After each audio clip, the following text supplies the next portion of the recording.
মাজত আজিকালি এনেকুৱা ল'ৰা খুব কম আছে অসমত, মই নিজে স্বীকাৰ কৰোঁ। আৰু তোমাৰ উজ্জ্বল ভৱিষ্যত কামনা কৰিছোঁ। লগতে তুমি এতিয়া কেৰিয়াৰ সম্পৰ্কে আৰম্ভ কৰিব পাৰা। মই বাছত উঠিম যদিও শুনি গৈ থাকিম তোমাৰ হেৰিটো। ঠিক আছে, ঠিক আছে, আৰম্ভ কৰা। ধন্যবাদ। অঁ, মই আচলতে এই প্ৰগ্ৰেমটো ৰেকৰ্ডিং কৰিম, গতিকে এতিয়া অঁ, যিহেতু বিভিন্ন মাধ্যমত এই বিষয়ে প্ৰচাৰ চলোৱা হৈছিলে, যিহেতু অসমৰ অঁ, প্ৰায় প্ৰত্যেকখন বাতৰি কাকততে এই বাতৰিটো প্ৰচাৰো হৈছিলে যে আজি এটা ৭-৫ তাৰিখে সন্ধিয়া 6 বজাৰ পৰা অনলাইন যোগেদি এটা কেৰিয়াৰ কাউন্সেলিং ছেশ্যন এটা আয়োজন কৰা হৈছে বুলি, আৰু এইটো এটা সম্পূৰ্ণ বিনামূলীয়া বুলি উল্লেখ কৰা হৈছিলে। তাৰোপৰি মই যিমান ফেচবুকৰ গ্ৰুপত মই অন্তৰ্ভুক্ত হৈ আছোঁ, এই গ্ৰুপবিলাকতো মই এইটো আচলতে পোষ্ট কৰিছিলোঁ। কথাটো এটাই উদ্দেশ্য, যাতে এতিয়া যিহেতু হাইস্কুল শিক্ষান্ত পৰীক্ষা হয়তো অসমৰ ইতিমধ্যে শেষ হৈছে, আৰু উচ্চতৰ মাধ্যমিক চূড়ান্ত পৰীক্ষাও এটা নে দুটা পৰীক্ষাই বাকী আছে। গতিকে এতিয়া আচলতে এইটো এটা উপযুক্ত সময় যে হাইস্কুল শিক্ষান্ত পৰীক্ষাত উত্তীৰ্ণ হোৱাৰ পিছত বা উচ্চতৰ মাধ্যমিক চূড়ান্ত পৰীক্ষা উত্তীৰ্ণ হোৱাৰ পিছত কেনেধৰণে ছাত্ৰ ছাত্ৰীসকলে আগবাঢ়ি যাব। গতিকে তাৰ উদ্দেশ্যে আচলতে যিহেতু ইণ্টাৰনেটত বহু তথ্য উপলব্ধ আছে, কিন্তু সকলোখিনি তথ্য ইণ্টাৰনেটৰ পৰা এগৰাকী শিক্ষাৰ্থীয়ে বা অভিভাৱকে, আনকি শিক্ষাগুৰু যদি এই বিষয়টোৰ লগত ওতঃপ্ৰোতভাৱে জড়িত হৈ থকা নাই, তেতিয়াহ'লে সঠিক উত্তৰ দিবলৈ সক্ষম নহ'ব। যিহেতু মই বিষয়টোৰ লগত প্ৰায় 2005 চনৰ পৰা জড়িত হৈ আছোঁ, আৰু উদ্দেশ্য এটাই যে অসমৰ শিক্ষাৰ্থীসকলক বিভিন্ন ধৰণৰ পাঠ্যক্ৰমৰ বিষয়ে, এই পাঠ্যক্ৰমবোৰ সমাপ্ত কৰাৰ পিছত কেনেধৰণৰ কৰ্মসংস্থাপনৰ সুবিধা আছে সেই বিষয়ে অৱগত কৰা। আৰু বহুতৰ মনত হয়তো প্ৰশ্ন উদয় হ'ব পাৰে, মই কিয় এই বিষয়টোৰ লগত জড়িত হৈ আছোঁ বা জড়িত হ'লোঁ। এতিয়া আপুনি প্ৰথমতে মোৰ পৰিচয় দাঙি ধৰোঁতে কৈছিলে যে মোৰ ঘৰ হ'ল ধেমাজি জিলা ভেৰপৰা গাঁৱত, আৰু মই ধেমাজি উচ্চতৰ মাধ্যমিক বিদ্যালয়ৰ পৰা হাইস্কুল শিক্ষান্ত পৰীক্ষাত উত্তীৰ্ণ হৈছিলোঁ 1993, আৰু ধেমাজি কলেজৰ পৰা বিজ্ঞান শাখাত 1995ত হায়াৰ ছেকেণ্ডেৰী উত্তীৰ্ণ হৈছিলোঁ। আৰু মই যেতিয়া যোৰহাট ইঞ্জিনিয়াৰিং কলেজত পঢ়িব গৈছিলোঁ, আৰু মই যেতিয়া ডিগ্ৰী ফাইনেল ইয়েৰত আছিলোঁ, তেতিয়া মই ভাবিছিলোঁ যে ইঞ্জিনিয়াৰ হৈ গ'লোঁ আৰু পঢ়া শুনা কৰিব নাই, ডিগ্ৰী পাছ কৰিলোঁ, এতিয়া মই ইঞ্জিনিয়াৰ হৈ গ'লোঁ। কিন্তু সেইখিনি সময়তে যেতিয়া লগৰ বন্ধু বান্ধৱীসকলে যেতিয়া মাষ্টাৰ্ছৰ কাৰণে প্ৰস্তুতি চলাইছিলে, তেতিয়া গম পালোঁ যে ইঞ্জিনিয়াৰিঙত মাষ্টাৰ ডিগ্ৰী কৰাৰ সুবিধা আছে। তাৰপিছত মই তেজপুৰ ইউনিভাৰ্চিটিত এমটেক কৰাৰ সুবিধা পালোঁ, আৰু এমটেক কৰাৰ পিছত মই গম পালোঁ যে ইঞ্জিনিয়াৰিঙত আনকি PhD কৰাৰো সুবিধা আছে। তাৰপিছত মই 2005 চনত IIT গুৱাহাটীত ইণ্ডিয়ান ইনষ্টিটিউট অফ টেকন'লজিত PhD কৰিবলৈ আহিছিলোঁ। এতিয়া মই ভাবি আছিলোঁ যে IIT Indian institute of technology, IIT মানে মই ভাবিছিলোঁ তাত অকল ইঞ্জিনিয়াৰিঙৰ পাঠ্যক্ৰমহে আছে। কিন্তু তাত আহি গম পাইছিলোঁ যে তাত ফিজিক্স, কেমেষ্ট্ৰি, মেথমেটিক্সত মাষ্টাৰ ডিগ্ৰী কৰিব পাৰি। আনকি এটা পাঠ্যক্ৰম আছে যিকোনো শাখাৰ বেকগ্ৰাউণ্ডৰ পৰা মাষ্টাৰ ডিগ্ৰী কৰিব পাৰে, MA ইন ডেভেলপমেণ্ট ষ্টাডিজ, আৰু যিকোনো শাখাৰ পৰাই PhD কৰাৰ সুবিধা IITত আছে। সেইটো কথা মই 2005 চনত গম পাইছিলোঁ। তেতিয়া দেখা পাইছিলোঁ যে বিটেকৰ পাঠ্যক্ৰমত অসমৰ ছাত্ৰ ছাত্ৰীৰ সংখ্যা কমটো আছিলে, আনকি এই master degree, MA in development study, MSc in physics, chemistry, মেথমেটিক্সতো অসমৰ ছাত্ৰ ছাত্ৰীৰ সংখ্যা কম আছিলে। তেতিয়া মই কি কৰিলোঁ, লাহে লাহে IIT ওচৰ পাজৰ শিক্ষানুষ্ঠানবোৰত এই বিষয়ে ক'বলৈ চেষ্টা কৰিলোঁ যে IIT মানে অকল ইঞ্জিনিয়াৰিঙৰ পাঠ্যক্ৰম নহয়, তাত ফিজিক্স, কেমেষ্ট্ৰি, মেথমেটিক্সত MSc কোৰ্চ আছে, MA ইন ডেভেলপমেণ্ট ষ্টাডিজ নামৰ এটা পাঠ্যক্ৰম আছে, যিটো যিকোনো শাখাৰ পৰা ছাত্ৰ ছাত্ৰীসকলে পঢ়িব পাৰে। তাৰপিছত লাহে লাহে মই বাতৰি কাকত, আলোচনীত এইবিলাক কথা লিখা আৰম্ভ কৰিলোঁ। যেতিয়া এনেদৰে লিখা আৰম্ভ কৰিলোঁ, তেতিয়া বিভিন্নজনে বিভিন্ন সময়ত এই কথাবিলাক জানিবৰ কাৰণে ফোন কৰা আৰম্ভ কৰিলে। তেতিয়া মই এটা নিৰ্দিষ্ট সময় নিৰ্ধাৰণ কৰি দিলোঁ। যিহেতু মই গৱেষক ছাত্ৰ হিচাপে তাত নামভৰ্তি কৰিছিলোঁ, গতিকে যিকোনো সময়ত ফোন আহিলে মোৰ অসুবিধাৰ সৃষ্টি হয়। তেতিয়া মই নিৰ্ধাৰণ কৰিলোঁ যে প্ৰত্যেক শনিবাৰে সন্ধিয়া 6 বজাৰ পৰা 9 বজাৰ ভিতৰত মোৰ লগত ফোন যোগে যোগাযোগ কৰিব পাৰিব, আৰু তেতিয়া মই শিক্ষাৰ্থী, অভিভাৱক তথা শিক্ষাগুৰুৰ লগত এনেধৰণৰ কথা আলোচনা কৰিবলৈ চেষ্টা কৰিম। আৰু সেই 2005 চনৰ পৰাই মই বৰ্তমানলৈকে প্ৰত্যেক শনিবাৰে সন্ধিয়া 6 বজাৰ পৰা 9 বজাৰ ভিতৰত এনেকুৱা ধৰণৰ পঢ়া শুনাৰ বিষয়ে কথা শিক্ষাৰ্থীসকলৰ লগত বা অভিভাৱক তথা শিক্ষকসকলৰ আলোচনা কৰি আহিছোঁ।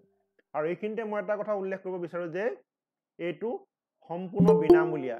ইয়াৰ কাৰণে কোনো মাচুল দিব নালাগে, যিটো মই শনিবাৰে সন্ধিয়া 6 বজাৰ পৰা 9 বজাৰ ভিতৰত যিটো কৈছোঁ শনিবাৰে। আৰু এইখিনিতে মই ফোন নম্বৰটো উল্লেখ কৰি দিব বিচাৰিছোঁ 9435188630 9435188630। আৰু এই ফোন নম্বৰটো কোনোবাই যদি গুগল চাৰ্চ কৰে তাতো পাব। বাতৰি কাকত আলোচনীৰ লগত যেতিয়া মোৰ লেখা প্ৰকাশ হয় তেতিয়াহ'লে মোৰ এই ফোন নম্বৰটো উল্লেখ কৰা থাকে। আৰু মই এইখিনিতে এটা উল্লেখ কৰিব বিচাৰিছোঁ, অকল মই অভাৰ ফোনতহে প্ৰশ্ন উত্তৰ দিওঁ। বহুতে হোৱাটছআপত বা SMS বা ইমেইল বা ছ'চিয়েল মিডিয়াৰ যোগেদি প্ৰশ্ন কৰে, কিন্তু মই ছ'চিয়েল মিডিয়া, হোৱাটছএপ বা ইমেইল এনেকুৱা ধৰণৰ মাধ্যমত প্ৰশ্ন উত্তৰ নিদিওঁ। কি কাৰণে নিদিওঁ? যেতিয়া হোৱাটছএপ বা ইমেইল বা ছ'চিয়েল মিডিয়াত দিলে ক্ৰছ কুৱেশ্যন কৰি প্ৰশ্নবিলাকৰ উত্তৰ বুজাই দিব পৰা নাযায়। গতিকে পোনপটীয়াকৈ প্ৰশ্ন কৰিলে তেতিয়াহ'লে ক্ৰছ কুৱেশ্যন কৰি কথাবিলাক বুজাই দিব পৰা যায়। গতিকে সকলোৱে যিসকলে ইয়াত অংশগ্ৰহণ কৰিছে তেওঁলোকে যেতিয়া বন্ধু বান্ধৱীকে হওক বা পৰিয়ালৰ সদস্যকে হওক বা ক্লাছৰ বন্ধুসকলক দিলে মোৰ ফোন নাম্বাৰটো দিয়াৰ লগতে সময়টো শনিবাৰে সন্ধিয়া 6 বজাৰ পৰা 9 বজাৰ ভিতৰত যে মই প্ৰশ্ন উত্তৰ দিওঁ বা আলোচনা কৰোঁ সেইটো কথা যাতে অৱগত কৰি দিয়ে। আৰু লগতে মোৰ নামটো বলজিৎ বুঢ়াগোহাঁই সেইটো যাতে নোট কৰি ৰাখে। নহ'লে পিছত আকৌ এনেকুৱা এটা হ'ব পাৰে কাক ফোন কৰিলে গম নাপাব পাৰে। গতিকে সেইটোও গম পাবলৈ যে কাৰ লগতনো কথা পাতিলে, কোনেনো কথা ক'লে। আৰু এইখিনিতে আৰু এটা কথা ক'ব বিচাৰিছোঁ, এতিয়া আমি এই 2 ঘণ্টা বা 1.5 ঘণ্টাৰ সময়ত যিমান পাৰোঁ আলোচনা কৰিম। বহুতে হয়তো ৰাজহুৱাকৈ হয়তো প্ৰশ্ন সুধিবলৈ বেয়াও পাব পাৰে যে এই মোৰ কথাটো গম পাই যাব বেলেগে, তেতিয়াহ'লে মই বেলেগকৈ সুধিম, ৰাজহুৱাকৈ মই প্ৰশ্নটো নুসুধোঁ। গতিকে এনেকুৱা কথা নাই যে ৰাজহুৱাকৈ, আৰু কোনোবাই যদি একেটা প্ৰশ্নকে যদি 10জনে সোধে 10জনৰ কাৰণে প্ৰশ্নটোৰ উত্তৰ মোৰ ফালৰ পৰা বেলেগ হ'ব। যিহেতু প্ৰত্যেকৰে এতিয়া কি কাৰণে বেলেগ হ'ব মই ক'বলৈ আহিম। এতিয়া যিহেতু মই কৈছোঁৱে যে মই প্ৰথমে মোৰ পৰিচয়টো দাঙি ধৰি মই কথাখিনি প্ৰসংগত আনিলোঁ। মই প্ৰত্যেক শনিবাৰে সন্ধিয়া 6 বজাৰ পৰা 9 বজাৰ ভিতৰত পঢ়া শুনাৰ বিষয়ে কথা আলোচনা কৰোঁ। আৰু এইখিনিতে উল্লেখ কৰিব বিচাৰিছোঁ যে মই কিন্তু কোনো চাকৰি দিয়া মানুহ নহয় বা কোনো শিক্ষানুষ্ঠানত নামভৰ্তি কৰাই দিয়া মানুহ নহয়। চাকৰি পোৱাৰ আগৰ পৰ্যায় আৰু কোনো শিক্ষানুষ্ঠানত নামভৰ্তি কৰা আগৰ পৰ্যায়ৰ বিষয়ে কথাখিনিহে মই আলোচনা কৰোঁ। মই কোনো শিক্ষানুষ্ঠানক চাৰ্টিফাই নকৰোঁ যে এইখন শিক্ষানুষ্ঠান ভাল, এই পাঠ্যক্ৰমটো পঢ়িব লাগে বুলি মই তেনেকুৱা কথা নকওঁ। মই খালি কওঁ যে কোনো এটা পাঠ্যক্ৰম পঢ়াৰ পিছত কি কি কৰ্মসংস্থাপনৰ সুবিধা আছে। আৰু কৰ্মসংস্থাপন মানে এনেকুৱা নহয় যে অকল চৰকাৰী চাকৰি। কোনো চৰকাৰে কেতিয়াও 100% নিবনুৱা সমস্যা চৰকাৰী চাকৰিৰ যোগেদি সমাধান কৰিব নোৱাৰে। সেইটো আমি সকলোৱে প্ৰথমৰ পৰা মনত ৰাখিব লাগিব। নিজৰ যোগ্যতা প্ৰতিপন্ন কৰিব পাৰিলে চৰকাৰীয়ে হওক বেচৰকাৰীয়ে হওক বা আটাইতকৈ উত্তম হ'ল স্বনিৰ্ভৰশীল, নিজে সংস্থাপিত হোৱাৰ লগতে আন 10জনকো সংস্থাপিত কৰিব পৰা যায়। এতিয়া চৰকাৰে প্ৰত্যেক বছৰে 1 লাখকৈ দিয়ক 2 লাখকৈ দিয়ক, কেতিয়াও আনএমপ্লয়মেণ্ট প্ৰব্লেমটো সমাধান নহয়। গতিকে সেইটো কাৰণে আমি সকলোৱে নিজকে যোগ্যতা প্ৰতিপন্ন কৰিবলৈ চেষ্টা কৰিব লাগিব। যি ধৰণৰ কামতে কৰোঁ আমি সেইটো ভালদৰে কৰিব লাগিব। সেইখিনি কথাখিনি আমি মনত ৰাখিব লাগিব। এতিয়া উদাহৰণস্বৰূপে কোনোবাই গুৱাহাটীৰ পৰা যদি দিল্লীলৈ যাব বিচাৰিছে তেতিয়াহ'লে বিভিন্ন ধৰণৰ উপায় আছে। কোনোবাই এৰোপ্লেনেৰে যাব পাৰে, কোনোবাই বাছেৰে যাব পাৰে, কোনোবাই গাড়ী ভাড়া কৰি যাব পাৰে, কোনোবাই বাইক লৈ যাব পাৰে। তাৰমানে উদ্দেশ্যটো হ'ল গুৱাহাটীৰ পৰা দিল্লীলৈ যাব লাগে। সেইদৰে শিক্ষাৰ্থীসকলৰ উদ্দেশ্যটো হ'ল কিবা এটা পাঠ্যক্ৰমত নামভৰ্তি কৰি পঢ়া শুনা কৰি ভৱিষ্যতে কৰ্মসংস্থাপনৰ বাট এটা মুকলি কৰিব লাগে। গতিকে তাৰ কাৰণে এনেকুৱা ধৰণৰ অনুষ্ঠানত অংশগ্ৰহণ কৰিলে শিক্ষাৰ্থীসকলে বিভিন্ন ধৰণৰ ৰাস্তাৰ বিষয়ে এক ধাৰণা পাবলৈ সক্ষম হয়। তাৰপিছত সকলো শিক্ষাৰ্থী এটা নিজৰ বিচাৰ বিশ্লেষণ কৰাৰ ক্ষমতা আছে। অভিভাৱকৰ লগত শিক্ষকৰ লগত আলোচনা কৰি পেলাই সিদ্ধান্তটো গ্ৰহণ কৰিব লাগিব। আৰু যিহেতু এতিয়া প্ৰতিযোগিতাৰ যুগ, গতিকে আমি বিকল্প পথো ৰাখিব লাগিব। যেনেদৰে ক'লোঁ যে গুৱাহাটীৰ পৰা দিল্লীলৈ যাবলৈ কোনোবাই এৰোপ্লেনে যাব পাৰে, কোনোবাই বাছেৰে যাব পাৰে, কোনোবাই ট্ৰেইনেৰে যাব পাৰে, কোনোবাই বাইক লৈ যাব পাৰে, কোনোবাই গাড়ী ভাড়া কৰি যাব পাৰে। সেইদৰে শিক্ষাৰ্থীসকলেও যি ধৰণৰ পাঠ্যক্ৰম পঢ়িম বুলি ভাবিছে সেই পাঠ্যক্ৰমবোৰৰ কাৰণেও বিকল্প পথ ৰাখিব লাগিব। কিবা কাৰণত ভাবি থকা পাঠ্যক্ৰমটো পঢ়িব নোৱাৰিলে নেক্সট কোনটো পাঠ্যক্ৰমত পঢ়িব। গতিকে বিকল্প পথ 1, 2, 3 কৈ এনেকৈ অন্ততঃ 3টা বিকল্প পথ ৰখাটো উচিত। আৰু এটা কথা, কোনো ছাত্ৰ ছাত্ৰীয়ে কাৰোৰ লগত তুলনা নহয়, nobody is comparable with anybody। হাতৰ পাঁচোটা আঙুলি সমান নহয়, কিন্তু প্ৰত্যেকটো আঙুলিয়ে গুৰুত্ব আছে। সেইদৰে আমাৰ সমাজত সকলো শ্ৰেণী বৃত্তিধাৰী ব্যক্তিয়ে আৱশ্যক আছে। আমাক যেনেকৈ এজন IAS অফিচাৰ লাগিব, সেইদৰে এজন আমাক LP স্কুলৰ শিক্ষকো লাগিব, এজন যুৱ নেতাও লাগিব, এজন ব্যৱসায়ীও লাগিব, এজন সমাজকৰ্মীও লাগিব। তাৰমানে মই ক'ব বিচাৰিছোঁ আমাক সমাজৰ সকলো শ্ৰেণী বৃত্তিধাৰী ব্যক্তিয়ে আৱশ্যক আছে।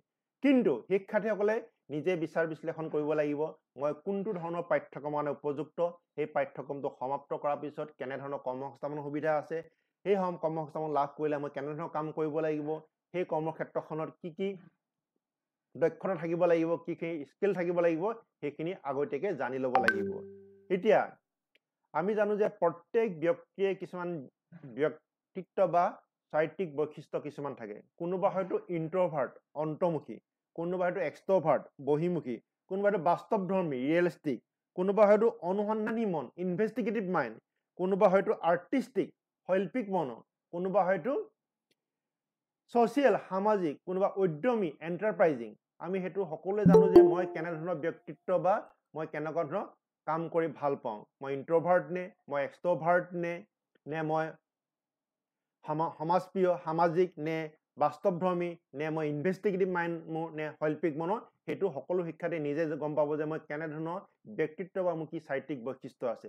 তাৰোপৰি প্ৰত্যেক ব্যক্তিয়ে আজৰি সময়ত কৰি ভাল পোৱা কাম আছে। কোনোবাই খেলি ভাল পায়, কোনোবাই নাচি ভাল পায়, কোনোবাই লেখা মেলা কৰি ভাল পায়, কোনোবাই ফটোগ্ৰাফী কৰি ভাল পায়। তাৰমানে প্ৰত্যেকে কিবা নহয় কিবা এটা কাম এটাতকৈ বেছি হ'ব পাৰে কৰি ভাল পোৱা কাম আছে। যিহেতু কোনো শিক্ষাৰ্থীয়ে 24 ঘণ্টা পঢ়া শুনা কৰি থাকিব দৰকাৰ নাই। আৰু আমি সকলোৱে জানো যে স্বাস্থ্যই পৰম সম্পদ, হেল্থ ইজ ৱেল্থ। পঢ়া শুনা কৰিবলৈ হওক বা কৰ্মক্ষেত্ৰখনত ভৱিষ্যতে আগুৱাই যাব হ'লে আমি স্বাস্থ্য ভালে থাকিব লাগিব। স্বাস্থ্য মানে অকল সুস্থ সবল শাৰীৰিকভাৱে সুস্থ সবল হৈ থাকিলে নহ'ব, আমি মানসিকভাৱেও সুস্থ সবল হৈ থাকিব লাগিব। তাৰোপৰি আমি বৌদ্ধিকভাৱেও বিকশিত হ'ব লাগিব। দৰকাৰ হ'লে আমি এখন ভাল চিনেমা চাব লাগিব, যিখনে আমাৰ কামত আহে। দৰকাৰ হ'লে আমি নাটকো চাব লাগিব। দৰকাৰ হ'লে আমি এখন ভাল গল্প কিতাপ উপন্যাস কিতাপো আমি পঢ়িব লাগিব। তাৰমানে আমি বৌদ্ধিকভাৱে আমি বিকশিত হ'ব লাগিব। অকল পঢ়া শুনা মাৰ্কশ্বিটখনে আমাক ভৱিষ্যতে আগুৱাই যোৱাত সহায় নকৰিব। এতিয়া বিভিন্ন ধৰণৰ প্ৰতিযোগিতামূলক পৰীক্ষাত এখন প্ৰশ্ন কাকত থাকে। সেই প্ৰশ্ন কাকতখন পৰীক্ষা অনুযায়ী বিভিন্ন ধৰণৰ নামকৰণ আছে। ক'ৰবাত হয়তো কয় জেনেৰেল নলেজ, ক'ৰবাত হয়তো কয় জেনেৰেল ষ্টাডিজ। যিকোনো প্ৰতিযোগিতামূলক পৰীক্ষাতে এনেকুৱা ধৰণৰ প্ৰশ্ন কাকতখন থাকিবই। আমি সাধাৰণ জ্ঞানক বা জেনেৰেল নলেজক দুটা ভাগত বিভক্ত কৰিব পাৰোঁ। এটা ক'ব ট্ৰেডিশ্যনেল জেনেৰেল নলেজ, কোনটো পৰম্পৰাগত সাধাৰণ জ্ঞান। আমি প্ৰথম শ্ৰেণীৰ পৰা দশম শ্ৰেণীলৈ যিবিলাক বিষয় পঢ়িছোঁ, সেইখিনি আমি ভৱিষ্যতে কলা শাখাৰ বিষয়ে পঢ়োঁ বা বাণিজ্য শাখাৰ বিষয়ে পঢ়োঁ বা বিজ্ঞান শাখাৰ বিষয়ে পঢ়োঁ, আমি সেইখিনি সকলোৱে জানিবই লাগিব। প্ৰথম শ্ৰেণীৰ পৰা দশম শ্ৰেণীলৈকে যি বিষয়ে পঢ়িছোঁ। তাৰপিছত আনটো হ'ল কাৰেণ্ট এফেয়াৰ্ছ, সাম্প্ৰতিক ঘটনা পাবা। আমি সেইবিলাক ক'ৰ পৰা পাম? বাতৰি কাকতৰ পৰা পাম, আলোচনীৰ পৰা পাম বা টিভি নিউজৰ পৰা পাম, ৰেডিঅ' নিউজৰ পৰা পাম। সেইখিনি আমি সাম্প্ৰতিক ঘটনা পাব আমি ডেইলি আপডেট হৈ থাকিব লাগিব। এতিয়া এখন বাতৰি কাকত অকল কাৰেণ্ট এফেয়াৰ্ছে নহয়, বাতৰি কাকতত চাকৰি বিজ্ঞাপন প্ৰকাশ হয়, স্কলাৰশ্বিপৰ ইনফৰমেশ্যন প্ৰকাশ হয়। সেইদৰে বিভিন্ন শিক্ষানুষ্ঠানত নামভৰ্তি বিজ্ঞাপন প্ৰকাশ হয়। তাৰপিছত ভিতৰৰ পৃষ্ঠাবিলাকত কালচাৰেল পেজ থাকে, বিজনেছ পেজ থাকে। তাৰপিছত এডিটৰিয়েল পেজত সাম্প্ৰতিক ঘটনা প্ৰবাহৰ ওপৰত আৰ্টিকুল থাকে, সম্পাদকীয় থাকে, লেটাৰটো এডিটৰ থাকে। এতিয়া বিভিন্ন ধৰণৰ প্ৰতিযোগিতামূলক পৰীক্ষাত এছএ লিখিব আহে বা কিছুমান চাকৰি ইণ্টাৰভিউ আগত গ্ৰুপ ডিছকাশ্যন হয়। সেই গ্ৰুপ ডিছকাশ্যন টপিকবিলাক আমি ক'ত পাম? সেই সাম্প্ৰতিক ঘটনা প্ৰবাহৰ আৰ্টিকেলবোৰৰ পৰা আমি সংগ্ৰহ কৰিব পাৰিম। গ্ৰুপ ডিছকাশ্যন টপিকবিলাক তেনেকুৱা ধৰণৰ হয়। গতিকে বহুতে ক'ব পাৰে যে ইণ্টাৰনেটতে সকলো তথ্য পোৱা যায়, কিন্তু ইণ্টাৰনেটখন এখন সাগৰৰ নিচিনা।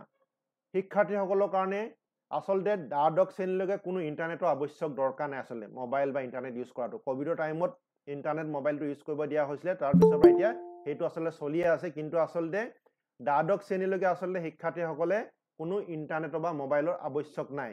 টেক্সট বুকৰ প্ৰথম পৃষ্ঠাৰ পৰা শেষৰ পৃষ্ঠালৈকে খৰচি মাৰি পঢ়ি গ'লে কোনো সমস্যাৰ সৃষ্টি নহয়, তাতে সকলোবিলাক আছে।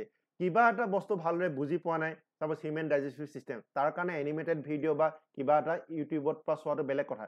কিন্তু A to Z সকলো ইণ্টাৰনেটত খুচৰি থকাটো উচিত নহয়। যিহেতু টেক্সট বুকখন এখন কমিটিৰ দ্বাৰা প্ৰেছক্ৰাইব চিলেবাছ থাকে আৰু এই কমিটিখনে টাইম টু টাইম কিবা ভুল থাকে ৰিভিজন কৰে। ইণ্টাৰনেটৰ বহু তথ্য অশুদ্ধও থাকে।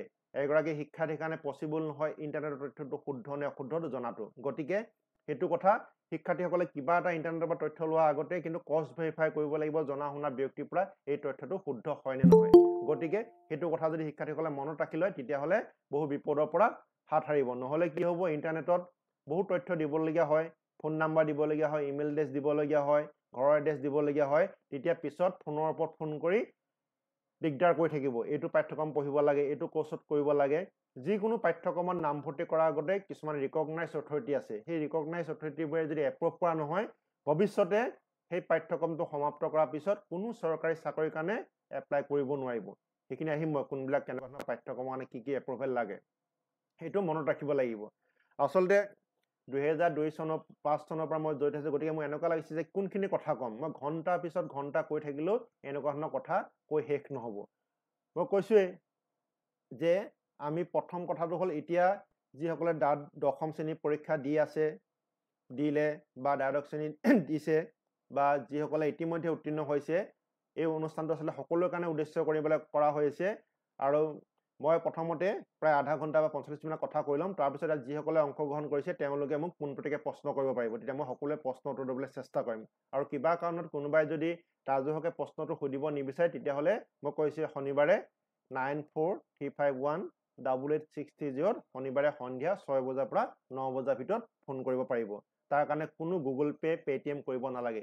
সেইটো এজ এ ছ'চিয়েল ৰেছপনচিবিলিটি, সামাজিক দায়বদ্ধতা হিচাপে মোৰ ফালৰ পৰা অসমৰ সমাজৰ কাৰণে, ৰাইজৰ কাৰণে 3 ঘণ্টা সময় সপ্তাহত দিছোঁ। সেইটো মোৰ নিজৰ কেপাবিলিটি অনুসৰি মই সময়টো 3 ঘণ্টাত দিছোঁ। আৰু এইটো এটা স্পেচিয়েল ছেশ্যন কৰা হৈছে আচলতে অসমৰ ছাত্ৰ ছাত্ৰীসকলে যাতে মইনো কেনেকৈ ধৰণে কেৰিয়াৰ কাউন্সেলিং কৰোঁ, কেনেকৈ ধৰণে দিহা পৰামৰ্শ দিওঁ ছাত্ৰ ছাত্ৰীসকলক, তাৰ এটা আভাস দিবৰ কাৰণে মই এইটো লৈছোঁ। যিহেতু ইতিমধ্যে দশম শ্ৰেণীৰ পৰীক্ষা হয়তো শেষেই হৈছে, তাৰপিছত এতিয়া আকৌ দ্বাদশ শ্ৰেণীৰ পৰীক্ষা অলমষ্ট শেষেই হ'ব ধৰিছে। গতিকে এতিয়া সকলোৱে হয়তো বহুতো চিন্তাত পৰিব পাৰে যে সাধাৰণতে দেখা যায় যে দশম শ্ৰেণী যদি ভাল নম্বৰ লৈ উত্তীৰ্ণ হয় তেতিয়া শিক্ষাৰ্থীয়ে নিজে বা অভিভাৱক বা শিক্ষাগুৰুসকলে কয় যে ভাল নম্বৰ লৈ উত্তীৰ্ণ হোৱাৰ কাৰণে বিজ্ঞান শাখাত নামভৰ্তি কৰিবৰ কাৰণে। কিন্তু এনেকুৱা কথা নহয় যে ভাল নম্বৰ লৈ উত্তীৰ্ণ হোৱাৰ কাৰণে বিজ্ঞান শাখা বিষয়লৈ নামভৰ্তি কৰিব আৰু কম নম্বৰ লৈ উত্তীৰ্ণ হোৱাৰ কাৰণে কলা বা বাণিজ্য শাখাত নামভৰ্তি কৰিব, তেনেকুৱা ধৰণৰ কথা নহয়।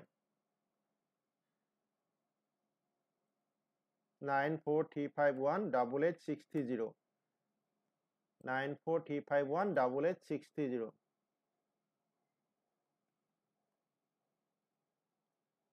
আৰু ফোন নম্বৰটো বুলজিৎ বুঢ়াগোহাঁই বুলি গুগল চাৰ্চ কৰি দিলেও বিভিন্ন লেখাত বা ৱেবছাইটত নামটো আহি যাব, নাম্বাৰটো আহি যাব, ফোন নাম্বাৰটো। খালি সময়টো কৈছোঁ যে মই শনিবাৰে সন্ধিয়া 6 বজাৰ পৰা 9 বজাৰ ভিতৰত। এতিয়া মই কৈছোঁ যে আমি এতিয়া বিষয় বা শাখা কেনেকৈ নিৰ্বাচন কৰিম।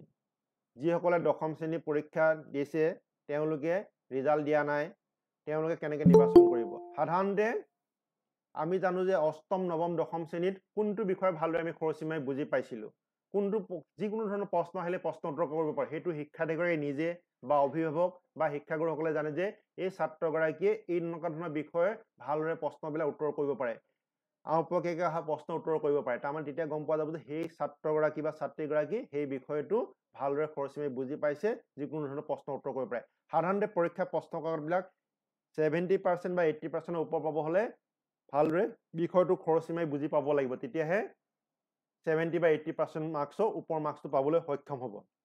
সেইদৰে মই কৈছিলোঁ প্ৰথমতে যে কেনেধৰণৰ ব্যক্তিত্ব অধিকাৰী, কেনেধৰণৰ চাৰিত্ৰিক বৈশিষ্ট্য আছে, তাৰপিছত কেনেধৰণৰ হবি। গতিকে এই তিনিটা ভাল লগা বিষয়টো, নিজৰ ব্যক্তিত্ব বা চাৰিত্ৰিক বৈশিষ্ট্য আৰু হবি, এই তিনিটা সমন্বয় ঘটাই যদি বিজ্ঞান শাখাৰ বিষয়বিলাক বা বাণিজ্য শাখাৰ বিষয়বিলাক বা কলা শাখাৰ বিষয়বিলাক যদি নিৰ্বাচন কৰে তেতিয়া ভৱিষ্যতে ইয়াৰ জীৱন পথত দুপত দুপে আগুৱাই যোৱাত সহায় হ'ব। কিয়নো সেই কামবিলাক ভৱিষ্যতে বছৰ পিছত বছৰ কৰি থাকিব লাগিব। যদি ভাল নলগা বিষয় এটাত যদি পঢ়ে, তেওঁ হবিটো যদি চলাই নিব নোৱাৰে, তেওঁ যদি ব্যক্তিত্ব যদি প্ৰকাশ কৰাৰ সুবিধা নাথাকে, তেতিয়াহ'লে তেওঁ সেই কামটোত ভালদৰে কৰিব নোৱাৰিব, তাৰ আউটপুটটো ভাল নহ'ব, ৰিজাল্টটো ভাল নহ'ব। গতিকে শিক্ষাৰ্থীসকলে, আৰু সেইটো বিজ্ঞান শাখাৰ বিষয়ৰ লগতো জড়িত পাঠ্যক্ৰমত আছে, কলা শাখাৰ জড়িত পাঠ্যক্ৰমত আছে, বাণিজ্য শাখাৰ বিষয়টো আছে। আৰু এতিয়া নেশ্যনেল এডুকেশ্যন পলিচি মতে, NEP মতে এতিয়া আৰু লাহে লাহে বিজ্ঞান শাখা, কলা শাখা বা বাণিজ্য শাখা ধাৰণাটো নাথাকিব, এতিয়া থাকিব বিষয় ভিত্তিক। কোনোবাই বিজ্ঞান বিষয় লৈছে, লগতে হয়তো কোনোবাই কলা বিষয় বা বাণিজ্য শাখা বিষয় ল'ব পাৰিব যদিহে শিক্ষানুষ্ঠানখনত সেই পাঠ্যক্ৰমটো উপলব্ধ হয়। গতিকে শিক্ষাৰ্থীসকলে নিজৰ বন্ধু বান্ধৱক লৈছে কাৰণে পাঠ্যক্ৰমটো ল'লে নহ'ব, শিক্ষানুষ্ঠানখন ভাল বুলি ভাবি পাঠ্যক্ৰমটো ল'লে নহ'ব, চাব লাগিব তেওঁ বিচৰা পাঠ্যক্ৰমবিলাক, তেওঁ হবিটো, তেওঁ ব্যক্তিত্ববিলাক প্ৰকাশ কৰা সুবিধাটো সেই শিক্ষানুষ্ঠানত আছে নাই সেইটো চাই পেলাইহে শিক্ষানুষ্ঠানত নামভৰ্তি কৰিলে ভাল হয়। কোনোবাই কৈছে বুলি বন্ধু বান্ধৱে পঢ়িছে বুলি যে সেই শিক্ষানুষ্ঠানত নামভৰ্তি কৰিলে ভৱিষ্যতে জীৱন পথত আগুৱাই যোৱাত সমস্যাৰ সৃষ্টি হ'ব, সেইটো কথা কিন্তু সকলোৱে মনত ৰাখি ভাল হয়। যিহেতু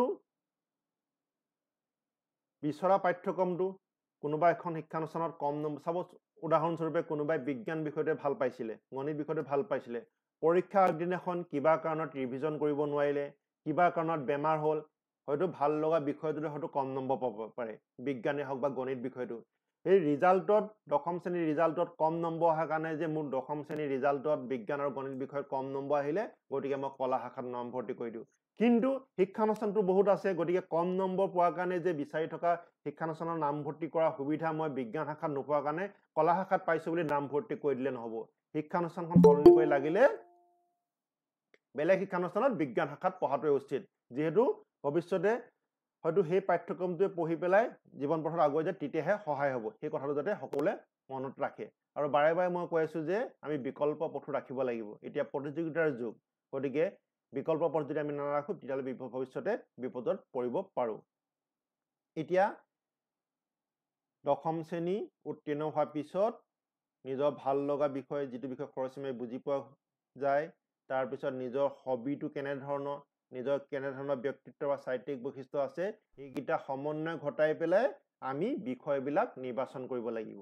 আৰু সেই বিষয়বিলাক নিৰ্বাচন কৰাৰ সময়তে চাব লাগিব যে সেই বিষয়বিলাক শিক্ষা গ্ৰহণ কৰি পেলাই ভৱিষ্যতে আমি আৰু কেনেকুৱা পাঠ্যক্ৰমৰ অন্তৰ্ভুক্ত হ'ব পাৰিম, আৰু সেই পাঠ্যক্ৰমবোৰ সমাপ্ত কৰাৰ পিছত আমি কেনেধৰণৰ কৰ্মক্ষেত্ৰত নিয়োজিত হ'ব পাৰিম। সেই কৰ্মক্ষেত্ৰখন ক'ত হ'ব, অসমতে হ'বনে, অসমৰ বাহিৰত হ'বনে, ভাৰতবৰ্ষৰ বাহিৰত হ'ব, কেনেধৰণৰ কাম কৰিব লাগিব, মৰ্ণিং শ্বিফ্টৰ ডিউটি কাম কৰিব লাগিব নে, নাইট শ্বিফ্টৰ ডিউটি কাম কৰিব লাগিব নে, ডে শ্বিফ্টৰ কাম কৰিব লাগিব, মই বেলেগৰ লগত মিলা মিছা কৰিব লাগিব নে, মই কম্পিউটাৰৰ লগতে বহি থাকি অকল কামটো কৰিলে হ'ব, নে মই ফিল্ডত যাব লাগিব নে ৰুম এটাৰ ভিতৰতে বহি থাকিব লাগিব। এতিয়া উদাহৰণস্বৰূপে কোনোবাই যদি শিক্ষক হ'ম বুলি বিচাৰিছে, বুজি নাপালে শিক্ষাৰ্থীক 10 বা 20 বা 30 বাৰলৈকে বুজাব পাৰিব লাগিব, ধৈৰ্য শক্তি থাকিব লাগিব। কোনোবাই অইল এজেঞ্চিত চাকৰি কৰিম বুলি ভাবিছে, এতিয়া অইল এজেঞ্চি কিছুমান চাকৰি আছে মৰ্ণিং শ্বিফ্টৰ ডিউটি, নাইট শ্বিফ্টৰ ডিউটি, ডে শ্বিফ্টৰ ডিউটি। কোনোবাই যদি কেতিয়াও 7টা বজাৰ আগত উঠিয়ে পোৱা নাই, তেতিয়াহ'লে মৰ্ণিং শ্বিফ্টৰ 6টা বজাৰ পৰা বা 5টা বজাত থকা ডিউটিটোৰ কাৰণে কেনেকৈ চাকৰিলৈ যাব, যিহেতু পাঞ্চিং ছিষ্টেম সকলোতে, গতিকে যদি সময়ত যদি গৈ নাপায় তেতিয়াহ'লে দৰমহা কাটিব। গতিকে চাকৰিটো এপ্লাই কৰাৰ আগতে হয় 6টা বজাত শুই উঠিবলৈ চেষ্টা কৰিব লাগিব, নহয় সেই চাকৰিটোৰ কাৰণে আবেদন কৰিব নালাগিব। এতিয়া ডক্টৰৰ কাৰণে কোনো দিন ৰাতি কথা নাই, 24 ঘণ্টাই ডক্টৰ সমাজসেৱামূলক বৃত্তি হয়, 24 ঘণ্টাই ডিউটি থকা নিচিনা। এজন ডিচিৰ কাৰণে দিন ৰাতি কথা নাই, এজন এছপিৰ কাৰণে দিন ৰাতি কথা নাই। ৰাতি 12টা বজাত যদি কিবা গণ্ডগোল হৈছে, ডিচিজনে গৈ সেই অনুষ্ঠানটোত উপস্থিত হ'ব লাগিব বা এছপিজন গৈ উপস্থিত হ'ব লাগিব। গতিকে চাই ল'ব লাগিব। কোনোবাই পাইলট হ'ম বুলি ভাবিছে, পাইলটে ইচ্ছা কৰিলে য'তে ত'তে বিয়া সকাম যেতিয়া ইচ্ছা কৰিলে ঘূৰি থাকিব নোৱাৰিব, লগত চিকিউৰিটি থাকিব। কোনোবাই ভাবিছে যে মই এজন IAS অফিচাৰ হ'ম, তেওঁ ইচ্ছা কৰিলে য'তে ত'তে ঘূৰি ফুৰিব নোৱাৰিব, তেওঁৰ ৰেছপনচিবিলিটি কিছুমান থাকে। গতিকে চাব লাগিব যে মই কেনেধৰণৰ বৃত্তিৰ লগত নিয়োজিত হ'ম আৰু সেই বৃত্তিটো মই চলাই নিব পাৰিম নে নোৱাৰিম। কোনোবাই ডিফেন্স লাইনত যাম বুলি ভাবিছে, আৰ্মিয়ে হওক, এয়াৰফ'ৰ্চে, নেভিয়ে হওক, তাৰ কাৰণে সেই বিজ্ঞাপনবিলাকত চাব লাগিব যে আগৰ পৰাই শিক্ষাৰ্থীসকলে যে মই ডিফেন্স লাইনত যাব বিচাৰিছোঁ, মোৰ বয়স অনুপাতে হাইটটো ঠিকে আছে নাই, ৱেইটটো ঠিকে আছে নাই, চকু পাৱাৰ ঠিকে আছে নাই, সেইবিলাক ক'ত থাকে, সেই বাতৰি কাকতৰ বিজ্ঞাপনতে লিখা থাকে। কিমান বয়স হ'লে কিমান ৱেইট থাকিব লাগিব, কিমান চকু পাৱাৰ কেনেকুৱা থাকিব লাগিব, হাইট কিমান হ'ব লাগিব, গতিকে সেইখিনি বস্তু আগতীয়াকৈ জানি ল'ব লাগিব। গতিকে তাৰমানে মই ক'ব বিচাৰিছোঁ যে সকলো পাঠ্যক্ৰমৰ বিষয়ে যদি এক সম্যক ধাৰণা যদি আগতে যদি আয়ত্ত কৰি লয়, তেতিয়াহ'লে সেইদৰে প্ৰস্তুতি চলাই গ'লে তেতিয়া সমস্যাৰ সৃষ্টি নহ'ব। দ্য ৱৰ্ড ইম্পচিবল চেজ আই এম পচিবল। অসম্ভৱ বুলি আচলতে একো কথা নাই। আৰু কৈছে বাৰে বাৰে কোনো কাৰো লগত তুলনা নহয়, তুলনা কৰিলে সমস্যাৰ সৃষ্টি হৈ যায়। তুলনা কৰা উচিতে নহয়। যদি তুলনা কৰিব তেতিয়াই সমস্যা এটা সৃষ্টি হৈ যায়। তেতিয়া তুলনা নকৰিলে কম্পিটিশ্যনটো নিজৰ মাজত কৰিব লাগিব শিক্ষাৰ্থীসকলে, বন্ধু বান্ধৱৰ মাজত নহয়, নিজৰ মাজত কম্পিটিশ্যন কৰিব লাগিব যে মই এই বছৰ ইমান পাৰ্চেণ্টেজ পাইছোঁ, অহা বছৰ মই ইমান পাৰ্চেণ্টেজ পাবৰ কাৰণে চেষ্টা কৰিম।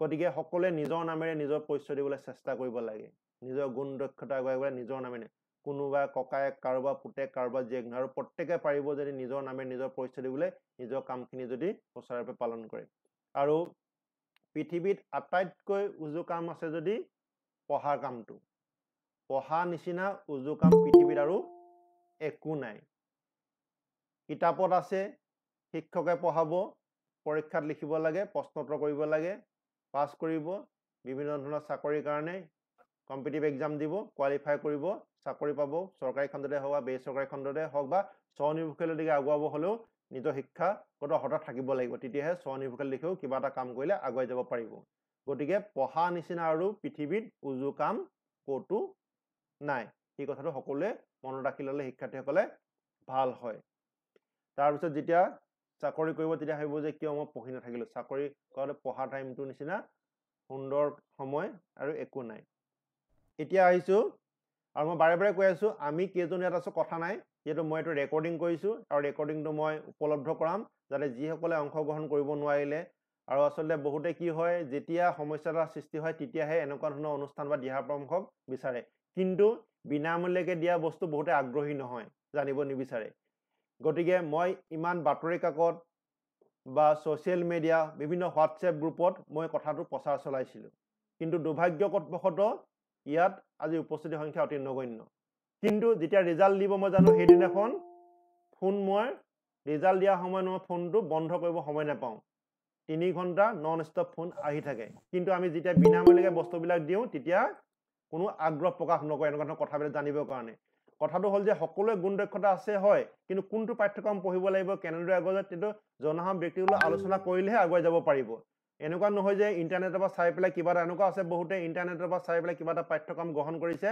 তাৰপিছত কান্দি আছে এইটো কাৰণে দেখোন পাঠ্যক্ৰম সমাপ্ত হৈছে অসমত দেখোন কৰ্মক্ষেত্ৰ নাই ইয়াত দেখোন চাকৰি নাই গতিকে অকল ইণ্টাৰনেটৰ এডভাৰটাইজমেণ্টত ভুল গৈ পেলাই কিবা এটা পাঠ্যক্ৰমত নামভৰ্তি কৰিলে নহ'ব তাৰ আগতে চাব লাগিব যে এই পাঠ্যক্ৰমটো সমাপ্ত কৰাৰ পিছত কেনেকুৱা ধৰণৰ কৰ্মসংস্থাপনৰ সুবিধা আছে এতিয়া মই আহিছোঁ 10ম শ্ৰেণী যিসকলে উত্তীৰ্ণ হৈ গ'ল বিষয় নিৰ্বাচন কৰিলে এতিয়া আহিছোঁ প্ৰথমতে বিজ্ঞান শাখা বিষয়লৈ যিবিলাকে বিজ্ঞান বিষয় লৈ পেলাই একাদশ শ্ৰেণীত নামভৰ্তি কৰিব বা কৰি আছে এতিয়া সাধাৰণতে দেখা যায় বিজ্ঞান শাখাত নামভৰ্তি কৰিছে তাৰ মানে বহুতে ধৰি লয় যে মেডিকেল লাইন নহ'লে ইঞ্জিনিয়াৰিং লাইন বিজ্ঞান শাখাত নামভৰ্তি কৰা মানে অকল চিকিৎসা বিজ্ঞান বা অভিযান্ত্ৰিক শাখাৰ পাঠ্যক্ৰম নহয় তাৰ বাহিৰে অসংখ্য পাঠ্যক্ৰম আছে আৰু চিকিৎসা বিজ্ঞান পাঠ্যক্ৰম মানে কি অকল MBBS নহয় বহুতে চিকিৎসা বিজ্ঞান অকল আমাক চিকিৎসা বিজ্ঞান অকল ডক্টৰ হ'লে নহ'ব আমাক লাগিব নাৰ্ছ লাগিব ৱাৰ্ড বয় লাগিব লেবৰেটৰী টেকনিচিয়ান লাগিব ফিজিঅ'থেৰাপি লাগিব আমাৰ অপটিমিটি লাগিব হস্পিটেল মেনেজ কৰিবৰ কাৰণে মানুহ লাগিব মেডিকেল ৰিপ্ৰেজেণ্টেটিভ লাগিব তাৰমানে চিকিৎসা বিজ্ঞানৰ লগত জড়িত বিভিন্ন পাঠ্যক্ৰম আছে MBBSৰ বাহিৰেও BDS আছে আয়ুৰ্বেদিক আছে হোমিওপেথিক আছে NNM GNM nursing BSc nursing pharmacy diploma degree পেৰামেডিকেলৰ medical laboratory technician physiotherapy optometry পেৰামেডিকেলৰ প্ৰায় 15-20টামান পাঠ্যক্ৰম আছে আৰু পৰোক্ষভাৱে জড়িত হস্পিটেল মেনেজমেণ্ট মেডিকেল ৰিপ্ৰেজেণ্টেটিভ গতিকে এইবিলাক হ'ল চিকিৎসা বিজ্ঞানৰ লগত জড়িত আৰু আমি সকলোৱে জানে নীট এক্সাম নেশ্যনেল এলিজিবল কাম এণ্ট্ৰেন্স টেষ্টটো হয় সৰ্বভাৰতীয় পৰ্যায়ত কিন্তু 85% মেৰিট লিষ্টটো প্ৰিপেয়াৰ কৰে ষ্টেট ৱাইজ আৰু 50% মেৰিট লিষ্টটো প্ৰিপেয়াৰ কৰে অল অভাৰ ইণ্ডিয়া ৰেংকিঙৰ পৰা আৰু সেই 15% ৰেংকিঙত যদি অসমৰ ছাত্ৰ ছাত্ৰী থাকে তেতিয়াহ'লে দিল্লী এইমছ বা গুৱাহাটী চাংচাইত থকা এইমছত MBBS পাঠ্যক্ৰমত নামভৰ্তি কৰিব পাৰিব তাৰপিছত BSc নাৰ্ছিং আৰু ফাৰ্মাচীৰ কাৰণে শ্ৰীমন্ত শংকৰদেৱ হেল্থ ছায়েন্স ইউনিভাৰ্চিটিয়ে এণ্ট্ৰেন্স পৰীক্ষা কণ্ডাক্ট কৰে আৰু এটা কথা মই এইখিনিতে উল্লেখ কৰিব বিচাৰিছোঁ যিসকলে একাদশ শ্ৰেণীত পঢ়িব তেওঁলোকে যদি চিকিৎসা বিজ্ঞানৰ পাঠ্যক্ৰম পঢ়িম বুলি ভাবিছে তেওঁলোকে সাধাৰণতে মেথমেটিক্স ছাবজেক্টটো নলয় আৰু যিসকলে ইঞ্জিনিয়াৰিং পাঠ্যক্ৰমত নামভৰ্তি কৰিম বুলি ভাবে তেওঁলোকে বায়'লজি ছাবজেক্টটো নলয় কিন্তু যিসকলে বিজ্ঞান শাখালৈ পঢ়া শুনা কৰিম বুলি ভাবিছে একাদশ শ্ৰেণীত তেওঁলোকে ফিজিক্স কেমেষ্ট্ৰি বায়'লজি আৰু মেথমেটিক্স এই 4টা ছাবজেক্ট ল'লে ভাল হয় কিয়নো মেডিকেলতো কিছুমান বিষয় আছে যিবিলাক বিষয় মেথমেটিক্সৰ ভালদৰে জ্ঞান থাকিলেহে সেই পাঠ্যক্ৰমটো ভালদৰে বুজি পাব সেইদৰে ইঞ্জিনিয়াৰিঙতো এটা ছাবজেক্ট আছে বায়'লজি ফৰ ইঞ্জিনিয়াৰ্ছ যদি 11-12ত যদি বায়'লজি নপঢ়ে আকৌ গৈ ইঞ্জিনিয়াৰিঙত গৈ পেলাই ডিগ্ৰী পঢ়োঁতে বিটেক কৰোঁতে ইঞ্জিনিয়াৰিং বায়'লজি ছাবজেক্টটো পঢ়িব লাগিব গতিকে যেহেতু একাদশ দ্বাদশ শ্ৰেণীত যদি ছাবজেক্টটো যদি থাকে তেতিয়াহ'লে বুজি পোৱাত সহজ হ'ব গতিকে সেইটো কথা সকলোৱে যাতে মন কৰে এতিয়া নীট এক্সামটো হ'ব 11-12 দুটা ইয়েৰৰ কোৰ্চৰ ওপৰত ভিত্তি কৰি আৰু দ্বাদশ শ্ৰেণীৰ পৰীক্ষাটো হয় অকল দ্বাদশ শ্ৰেণীৰ ওপৰত ভিত্তি কৰি সাধাৰণতে দেখা যায় দশম শ্ৰেণী উত্তীৰ্ণ হোৱাৰ পিছত শিক্ষাৰ্থীসকলে বহুতো শিক্ষাৰ্থীয়ে অলপ জিৰণি ল'ব বিচাৰি ঢিলাই দিয়ে তাৰপিছত গৈ পেলাই দ্বাদশ শ্ৰেণী ভালদৰে পঢ়ে গতিকে এইটো আচলতে জিৰণি লোৱা সময় নহয় যেহেতু একাদশ দ্বাদশ শ্ৰেণীৰ ওপৰত বেছ কৰিহে নীট এক্সামটো হ'ব বা ফাৰ্মাচী বা BSc নাৰ্ছিঙৰ এন্ট্ৰেন্স পৰীক্ষাবিলাক হ'ব গতিকে একাদশ দ্বাদশ শ্ৰেণী দুটা ইয়েৰ পাঠ্যক্ৰমে খৰচী মাৰি পঢ়িব লাগিব তাৰপিছত ইঞ্জিনিয়াৰিঙৰ টপ মোষ্ট ইঞ্জিনিয়াৰিং কলেজ হ'ল India IIT Indian institute of technology IIT বিলাকত চিট পাবৰ কাৰণে JEE এডভান্স কোৱালিফাই কৰিব লাগিব যদি ভাল নম্বৰ উত্তীৰ্ণ হয় তেতিয়াহ'লে নিজৰ ইচ্ছামতে IIT আৰু ব্ৰাঞ্চ সিলেক্ট কৰিব পাৰে ব্ৰাঞ্চ মানে কি mechanical electrical civil computer science information technology petroleum technology biotechnology chemical engineering এনেকুৱা প্ৰায় 50-60টা মান ইঞ্জিনিয়াৰিঙৰ ব্ৰাঞ্চ আছে আৰু সেইটো ক'লো যে ব্ৰাঞ্চৰ প্ৰতিটো ব্ৰাঞ্চৰে বেলেগ বেলেগ ধৰণৰ কাম গতিকে সেইদৰে নিজৰ ব্যক্তিত্ব নিজৰ হবিটো কোনটো জেগাত কি এপ্লাই কৰিব পাৰিব আৰ্টিষ্টিক মাইণ্ড আছে আৰ্কিটেক্সাৰ বা চিভিল ইঞ্জিনিয়াৰিং সেইটো পাঠ্যক্ৰম পঢ়িলে ভাল হ'ব কোনোবাই ক্ৰিয়েটিভিটি মন আছে আৰ্কিটেক্সাৰ গতিকে সেইটো চাব লাগিব কোনোবাই কম্পিউটাৰ আগত বহি থাকিব বিচাৰিছে তেতিয়াহ'লে কম্পিউটাৰ ইঞ্জিনিয়াৰিং বা মেকানিকেল ইঞ্জিনিয়াৰিং পঢ়িলে ডিজাইন পাৰ্টো আছে বা মেচিনৰ লগত জড়িত হৈ থকাও আছে তাৰমানে সকলো পাঠ্যক্ৰমৰ লগতে ইঞ্জিনিয়াৰিঙৰো বেলেগ বেলেগ ধৰণৰ কাম আছে ইঞ্জিনিয়াৰিংটো এনেকুৱা নহয় যে মই ইঞ্জিনিয়াৰিং পঢ়িম যি পঢ়িলে হৈ যাব সেইটো চাব লাগিব যে মই কেনেকুৱা ধৰণৰ কাম কৰি ভাল পাওঁ মোক কোনটোত ইণ্টাৰেষ্টেড আছে মই মেচিনৰ লগত জড়িত হৈ ভাল পাওঁ নে কম্পিউটাৰৰ লগত ভাল পাওঁ নে মই ইলেক্ট্ৰনিক পাৰ্টৰ লগত ভাল পাওঁ নে মই বিল্ডিঙৰ লগত ভাল পাওঁ ব্ৰিজ কনষ্ট্ৰাকশ্যনৰ লগত ভাল পাওঁ সেইটো প্ৰত্যেকে নিজে চাব লাগিব কথাটো কেনেধৰণে মই আগুৱাই যাব বিচাৰিম নে মই অকল ঘৰ ডিজাইনে কৰিম বিল্ডিং ডিজাইনে কৰিম ব্ৰিজৰ ডিজাইনে কৰিম সেইটোৰ ওপৰত সিদ্ধান্ত গ্ৰহণ কৰিব লাগিব গতিকে ইঞ্জিনিয়াৰিং পঢ়িলে নহ'ব ইঞ্জিনিয়াৰিঙত চাব লাগিব তাৰপিছত তলৰ ৰেংকিং ইঞ্জিনিয়াৰিং কলেজ হ'ল India NIT national institute of technology শিলচৰত আছে অসমত তাত NITত চিট পাবৰ কাৰণে JEE মেইনছ কোৱালিফাই কৰিব লাগিব সেইটোৱে মেইনছত যদি ভাল নম্বৰ লৈ উঠে তেতিয়াহ'লে নিজৰ ইচ্ছামতে কোনখন NITত পঢ়িব কি ব্ৰাঞ্চ পঢ়িব সেইটো প্ৰিফাৰেঞ্চটো আগতে পাব তাৰপিছত অসম চৰকাৰৰ অধীনৰ ইঞ্জিনিয়াৰিং কলেজবিলাক যেনে Assam Engineering College Jorhat Engineering College Golaghat Engineering College Dhemaji Engineering College এইবিলাকত নামভৰ্তি কৰিবৰ কাৰণে আসাম ছায়েন্স এণ্ড টেকনলজি ইউনিভাৰ্চিটিয়ে কণ্ডাক্ট কৰা কম্বাইণ্ড এণ্ট্ৰেন্স এক্সাম দিব লাগিব CEE এক্সাম কোৱালিফাই কৰিব লাগিব তাতো যদি ভালদৰে নিজৰ নম্বৰ লৈ উত্তীৰ্ণ হয় তেতিয়াহ'লে নিজৰ ইচ্ছামতে প্ৰথমতে প্ৰিফাৰেঞ্চটো পাব কোনখন ইঞ্জিনিয়াৰিং কলেজত পঢ়িব এতিয়া কোনোবাই বোলে গভৰ্ণমেণ্ট ইঞ্জিনিয়াৰিং কলেজত চিট নাপালে যিটো ব্ৰাঞ্চত পঢ়িম বুলি ভাবিছে প্ৰাইভেট ছেক্টৰত কোনোবাই পঢ়িম বুলি ভাবিছে উদাহৰণস্বৰূপে মই এতিয়া বৰ্তমান Assam Don Bosco university school of টেকনলজিত কৰ্মৰত এতিয়া বোলে মেকানিকেল ইঞ্জিনিয়াৰিঙত কোনোবাই মেকানিকেল ইঞ্জিনিয়াৰিঙত Assam Don Bosco university school of টেকনলজিত পঢ়িব বিচাৰে তেতিয়াহ'লে চাব লাগিব পাছ কৰিব লাগিব JEE মেইনছক কোৱালিফাইং মাৰ্কছ নহ'লে CEE নহ'লে আসাম ডন বস্কো ইউনিভাৰ্চিটিয়ে কণ্ডাক্ট কৰা এণ্ট্ৰেন্স কোৱালিফাই কৰিব লাগিব আৰু যিটো মই যে কৈছিলোঁ প্ৰতিটো পাঠ্যক্ৰমৰ কাৰণে ৰিকগনাইজ অথৰিটি আছে ইঞ্জিনিয়াৰিঙৰ ক্ষেত্ৰত All India council for technical Education All India council for Technical এডুকেশ্যনে নিৰ্ধাৰণ কৰি দিয়া ক্ৰাইটেৰিয়াটো ফুলফিল কৰিব লাগিব ফিজিক্স কেমেষ্ট্ৰি মেথামেটিক্সত যিটো আছে 45% জেনেৰেল কেটেগৰীৰ কাৰণে বা 40% ST সেইদৰে SC কাৰণে যেনেকৈ কোৱালিফিকেশ্যন থাকে সেইটো টাইম টু টাইম বিলাক সলনি হৈ থাকে গতিকে সেই ক্ৰাইটেৰিয়াটো ফুলফিল কৰিব লাগিব তাৰপিছত চাব লাগিব যে এই শিক্ষানুষ্ঠানখন Assam Don Bosco University search কৰিলে পোৱা নাযাব All India council for technical education ৱেবছাইটত চাৰ্চ কৰিলেও Assam Don Bosco university school of Technology approval লিষ্টত আছে নে নাই যদি এপ্ৰুভেল লিষ্টত লিষ্ট নাথাকে তেতিয়াহ'লে ভৱিষ্যতে ডিগ্ৰী সমাপ্ত কৰাৰ পিছত কোনো চৰকাৰী চাকৰিত আবেদন কৰিব নোৱাৰিব তাৰমানে মই উদাহৰণটো এইটো কাৰণে দিছোঁ সেইটো ক'ত গম পাব recognise authority all India council for technical education ৱেবছাইটত লিখা থাকিব Assam Don Bosco university school of technology কোনকেইটা ব্ৰাঞ্চৰ কাৰণে কিমান ইয়েৰৰ কাৰণে কিমান চিট কেপাচিটিৰ কাৰণে এপ্ৰুভেল দিয়া আছে কোনোবাই আৰ্কিটেক্সাৰ পঢ়িব বিচাৰিছে আৰ্কিটেক্সাৰ কাউন্সিলৰ ৱেবছাইটত গৈ চাব লাগিব কোনখন শিক্ষানুষ্ঠানত অসমৰ আৰ্কিটেক্সাৰ কাউন্সিলৰ কোৰ্চটোৰ কাৰণে এপ্ৰুভেল আছে মেডিকেল লাইনত পঢ়িব বিচাৰিছে মেডিকেল কমিশ্যন অফ ইণ্ডিয়াৰ কোনকেইখন কলেজৰ কাৰণে এপ্ৰুভেলটো আছে ডেণ্টেল কাউন্সিলৰ কোনখন এপ্ৰুভেল আছে BSc নাৰ্ছিং পঢ়িব বিচাৰিছে অল ইণ্ডিয়া নাৰ্ছিং কাউন্সিল বা আসাম নাৰ্ছিং কাউন্সিলৰ কোনখন এপ্ৰুভেল আছে পেৰামেডিকেল কোৰ্চৰ পাঠ্যক্ৰমৰ নামভৰ্তি কৰিব বিচাৰিছে শ্ৰীমন্ত শংকৰদেৱ হেল্থ ইউনিভাৰ্চিটিয়ে কোনকেইখন পেৰামেডিকেলক এপ্ৰুভেল দি থৈছে পেৰামেডিকেল কাৰণ ৰিকগনাইজ অথৰিটি নাই শ্ৰীমন্ত শংকৰদেৱ হেল্থ ইউনিভাৰ্চিটি ৱেবছাইটত গৈ পেলাই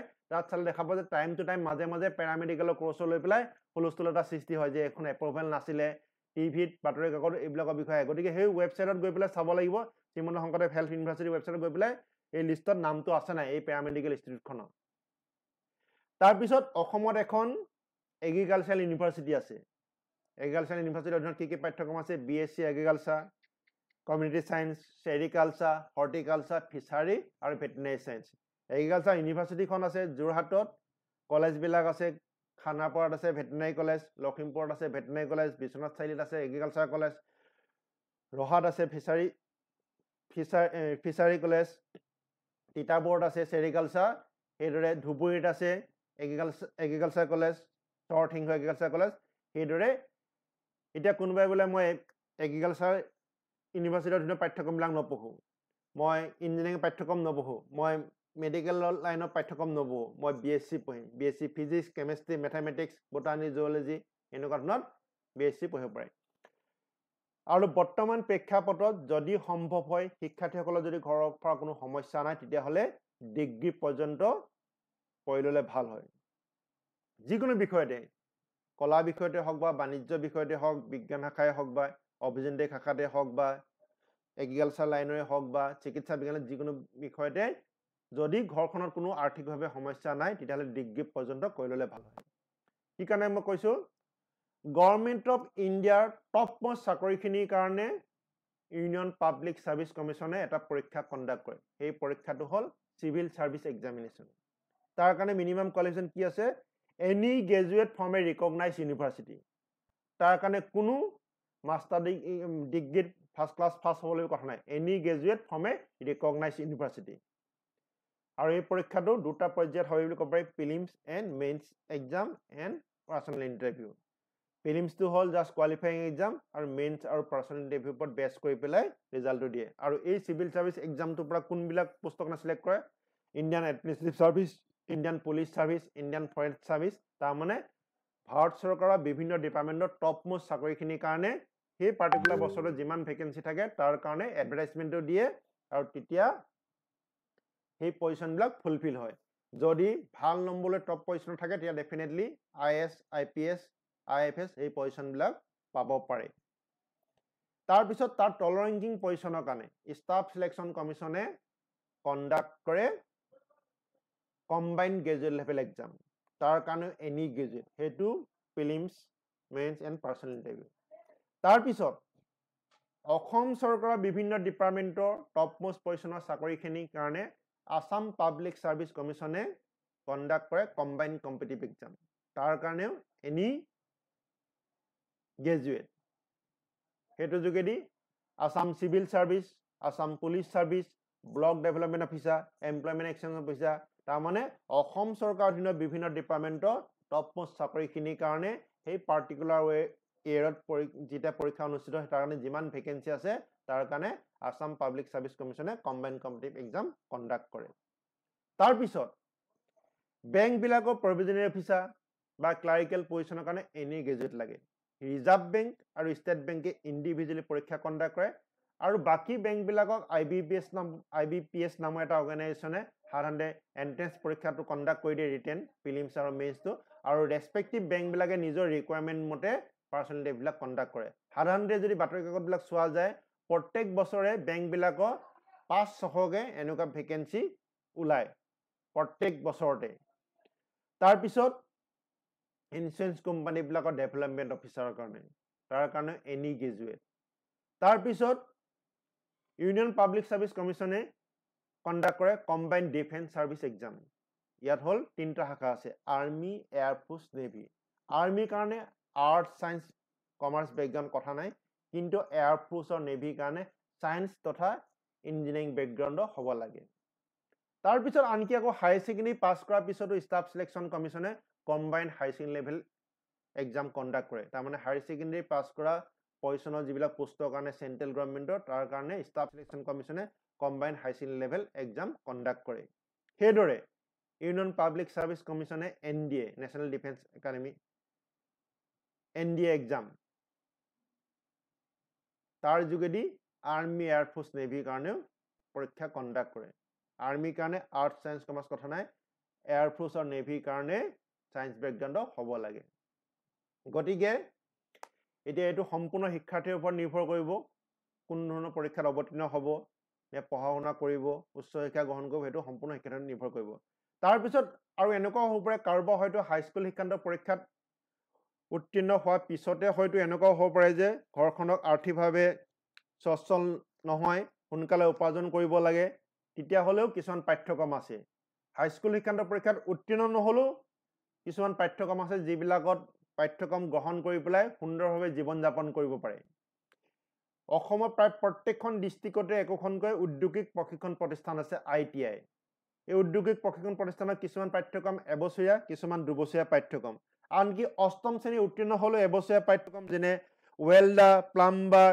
dress making swing technology embroidery সেইদৰে দুবছৰীয়া ট্ৰেড ৱায়াৰমেন ট্ৰেড এইবিলাক হ'ল অষ্টম শ্ৰেণী উত্তীৰ্ণ হ'লেও হয় তাৰপিছত বাকীটো এনেকুৱা আছে stenography fashion designing DTP automobile repairing এনেকুৱা ধৰণৰ বিভিন্ন ধৰণৰ ট্ৰেড আছে যিবিলাক ট্ৰেডত প্ৰশিক্ষণ গ্ৰহণ কৰি শিক্ষাৰ্থীসকলে কৰ্মসংস্থাপন বাদ মুকলি কৰিব পাৰে বা স্বনিৰ্ভৰশীল দিশে আগুৱাব পাৰে তাৰপিছত আকৌ ইচ্ছা কৰিলে সেই ট্ৰেডত প্ৰশিক্ষণ গ্ৰহণ কৰাৰ পিছত ইচ্ছা কৰিলে আকৌ পিছত একাদশ শ্ৰেণীত নামভৰ্তি কৰি পেলাই উচ্চতৰ মাধ্যমিকৰ পৰীক্ষা দিব পাৰে তাৰপিছত আকৌ ডিগ্ৰীও পঢ়িব পাৰে সেইটো সম্পূৰ্ণ শিক্ষাৰ্থীৰ ওপৰত নিৰ্ভৰ কৰে মই এইটো কাৰণে উল্লেখ কৰিছোঁ যিটো কাৰোবাৰ এনেকুৱা হ'ব পাৰে সোনকালে উপাৰ্জন কৰিব পাৰি লাগে এতিয়া ইলেক্ট্ৰিচিয়ান এজনৰ কিমান ডিমাণ্ড আমি সকলোৱে জানো প্লাম্বাৰ এজনৰ ডিমাণ্ড কিমান সকলোৱে জানো ৱেল্ডাৰ এজনৰ ডিমাণ্ড আমি কিমান সকলোৱে জানো গতিকে আচলতে কামৰ যে সৰু বৰ নাই কাম কৰিব লাজ কৰিব নালাগে সেইটো আমি মনত ৰাখিব লাগিব আৰু আমি সেইটো আমি সকলোৱে আমি কামৰ কোনো সৰু বৰ নাই সেই কথাটো আমি মনত কৰিব লাগিব এতিয়া আমাৰ আচলতে এনেকুৱা দেখা যায় অসমত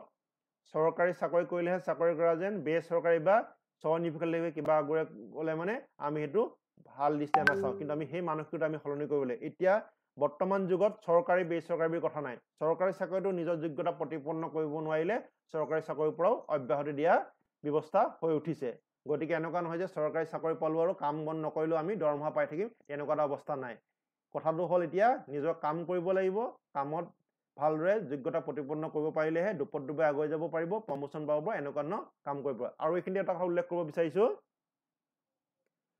চৰকাৰী চাকৰি কৰি কিন্তু সৎ পথত থাকি পেলাই সচ্ছল জীৱন যাপন কৰা সম্ভৱ নহয় কিন্তু স্বনিৰ্ভৰশীল দিশে কিন্তু যিমানে কাম কৰিব সিমানে কাম কৰিলে দুপত দুপে সচ্ছল জীৱন যাপন কৰা সম্ভৱ হ'ব পাৰে স্বনিৰ্ভৰশীল দিশে নিজে কাম কিবা এটা কৰিলে মানে সেইটো কিন্তু অপ্ৰিয় সত্য তাৰপিছত মই এতিয়া আচলতে ইমান কথা আছে না যি কোনখিনি কওঁ কোনখিনি নকওঁ লাগিছে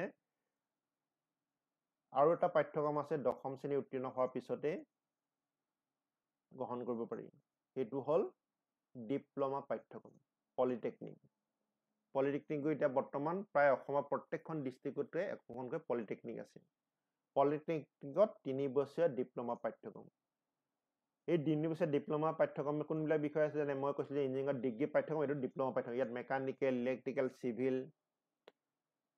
textile technology textile design architecture citizenship এনেকুৱা ডিগ্ৰীত যিবিলাক আছে ডিপ্ল'মাটো সেইবিলাক এইটো হ'ল 3 বছৰীয়া ডিপ্ল'মা পাঠ্যক্ৰম আৰু কোনোবাই ডিপ্ল'মা পাঠ্যক্ৰম সমাপ্ত কৰাৰ পিছত আকৌ ইচ্ছা কৰিলে ডিগ্ৰীও পঢ়িব পাৰিব যেহেতু এইটো দশম শ্ৰেণী উত্তীৰ্ণ হৈ পেলাই 3 বছৰীয়া পাঠ্যক্ৰম আৰু বিটেক পাঠ্যক্ৰম ইঞ্জিনিয়াৰিঙত ডিগ্ৰী পঢ়িবৰ কাৰণে হাই ছেকেণ্ডাৰী পাছ কৰি পঢ়িব লাগে গতিকে কোনোবাই যদি ডিপ্ল'মা পঢ়ি আকৌ যদি ডিগ্ৰী পঢ়িম বুলি বিচাৰিছে তেতিয়াহ'লে ফাৰ্ষ্ট ইয়েৰটো পঢ়িব নালাগে ছেকেণ্ড ইয়েৰত লেটাৰেল এণ্ট্ৰি বুলি কয় তেতিয়া আৰু 3 বছৰ পঢ়াৰ পিছত বিটেক ডিগ্ৰীটো পাব 3 বছৰীয়া ডিপ্ল'মা পাঠ্যক্ৰম সমাপ্ত কৰিলে ডিপ্ল'মা পাব উদাহৰণস্বৰূপে কোনোবাই দশম শ্ৰেণী উত্তীৰ্ণ হয় মেকানিকেল ইঞ্জিনিয়াৰিঙত ডিপ্ল'মা কৰিছে তাৰপিছত আকৌ ইচ্ছা কৰিলে ছেকেণ্ড ইয়েৰত লেটাৰেল এণ্ট্ৰি যোগেদি 3 বছৰ পঢ়াৰ পিছত আকৌ BTech degree in mechanical engineering পোৱা সম্ভৱ এতিয়া ডিপ্ল'মা পাঠ্যক্ৰমত নামভৰ্তি কৰিবৰ কাৰণে আগতে এটা পলিটেকনিক এডমিশ্যন টেষ্ট হৈছিলে আজিকালি এন্ট্ৰেন্স পৰীক্ষা নহয় দশম শ্ৰেণী বিজ্ঞান আৰু গণিত বিষয়ৰ ওপৰত ভিত্তি কৰি পেলাই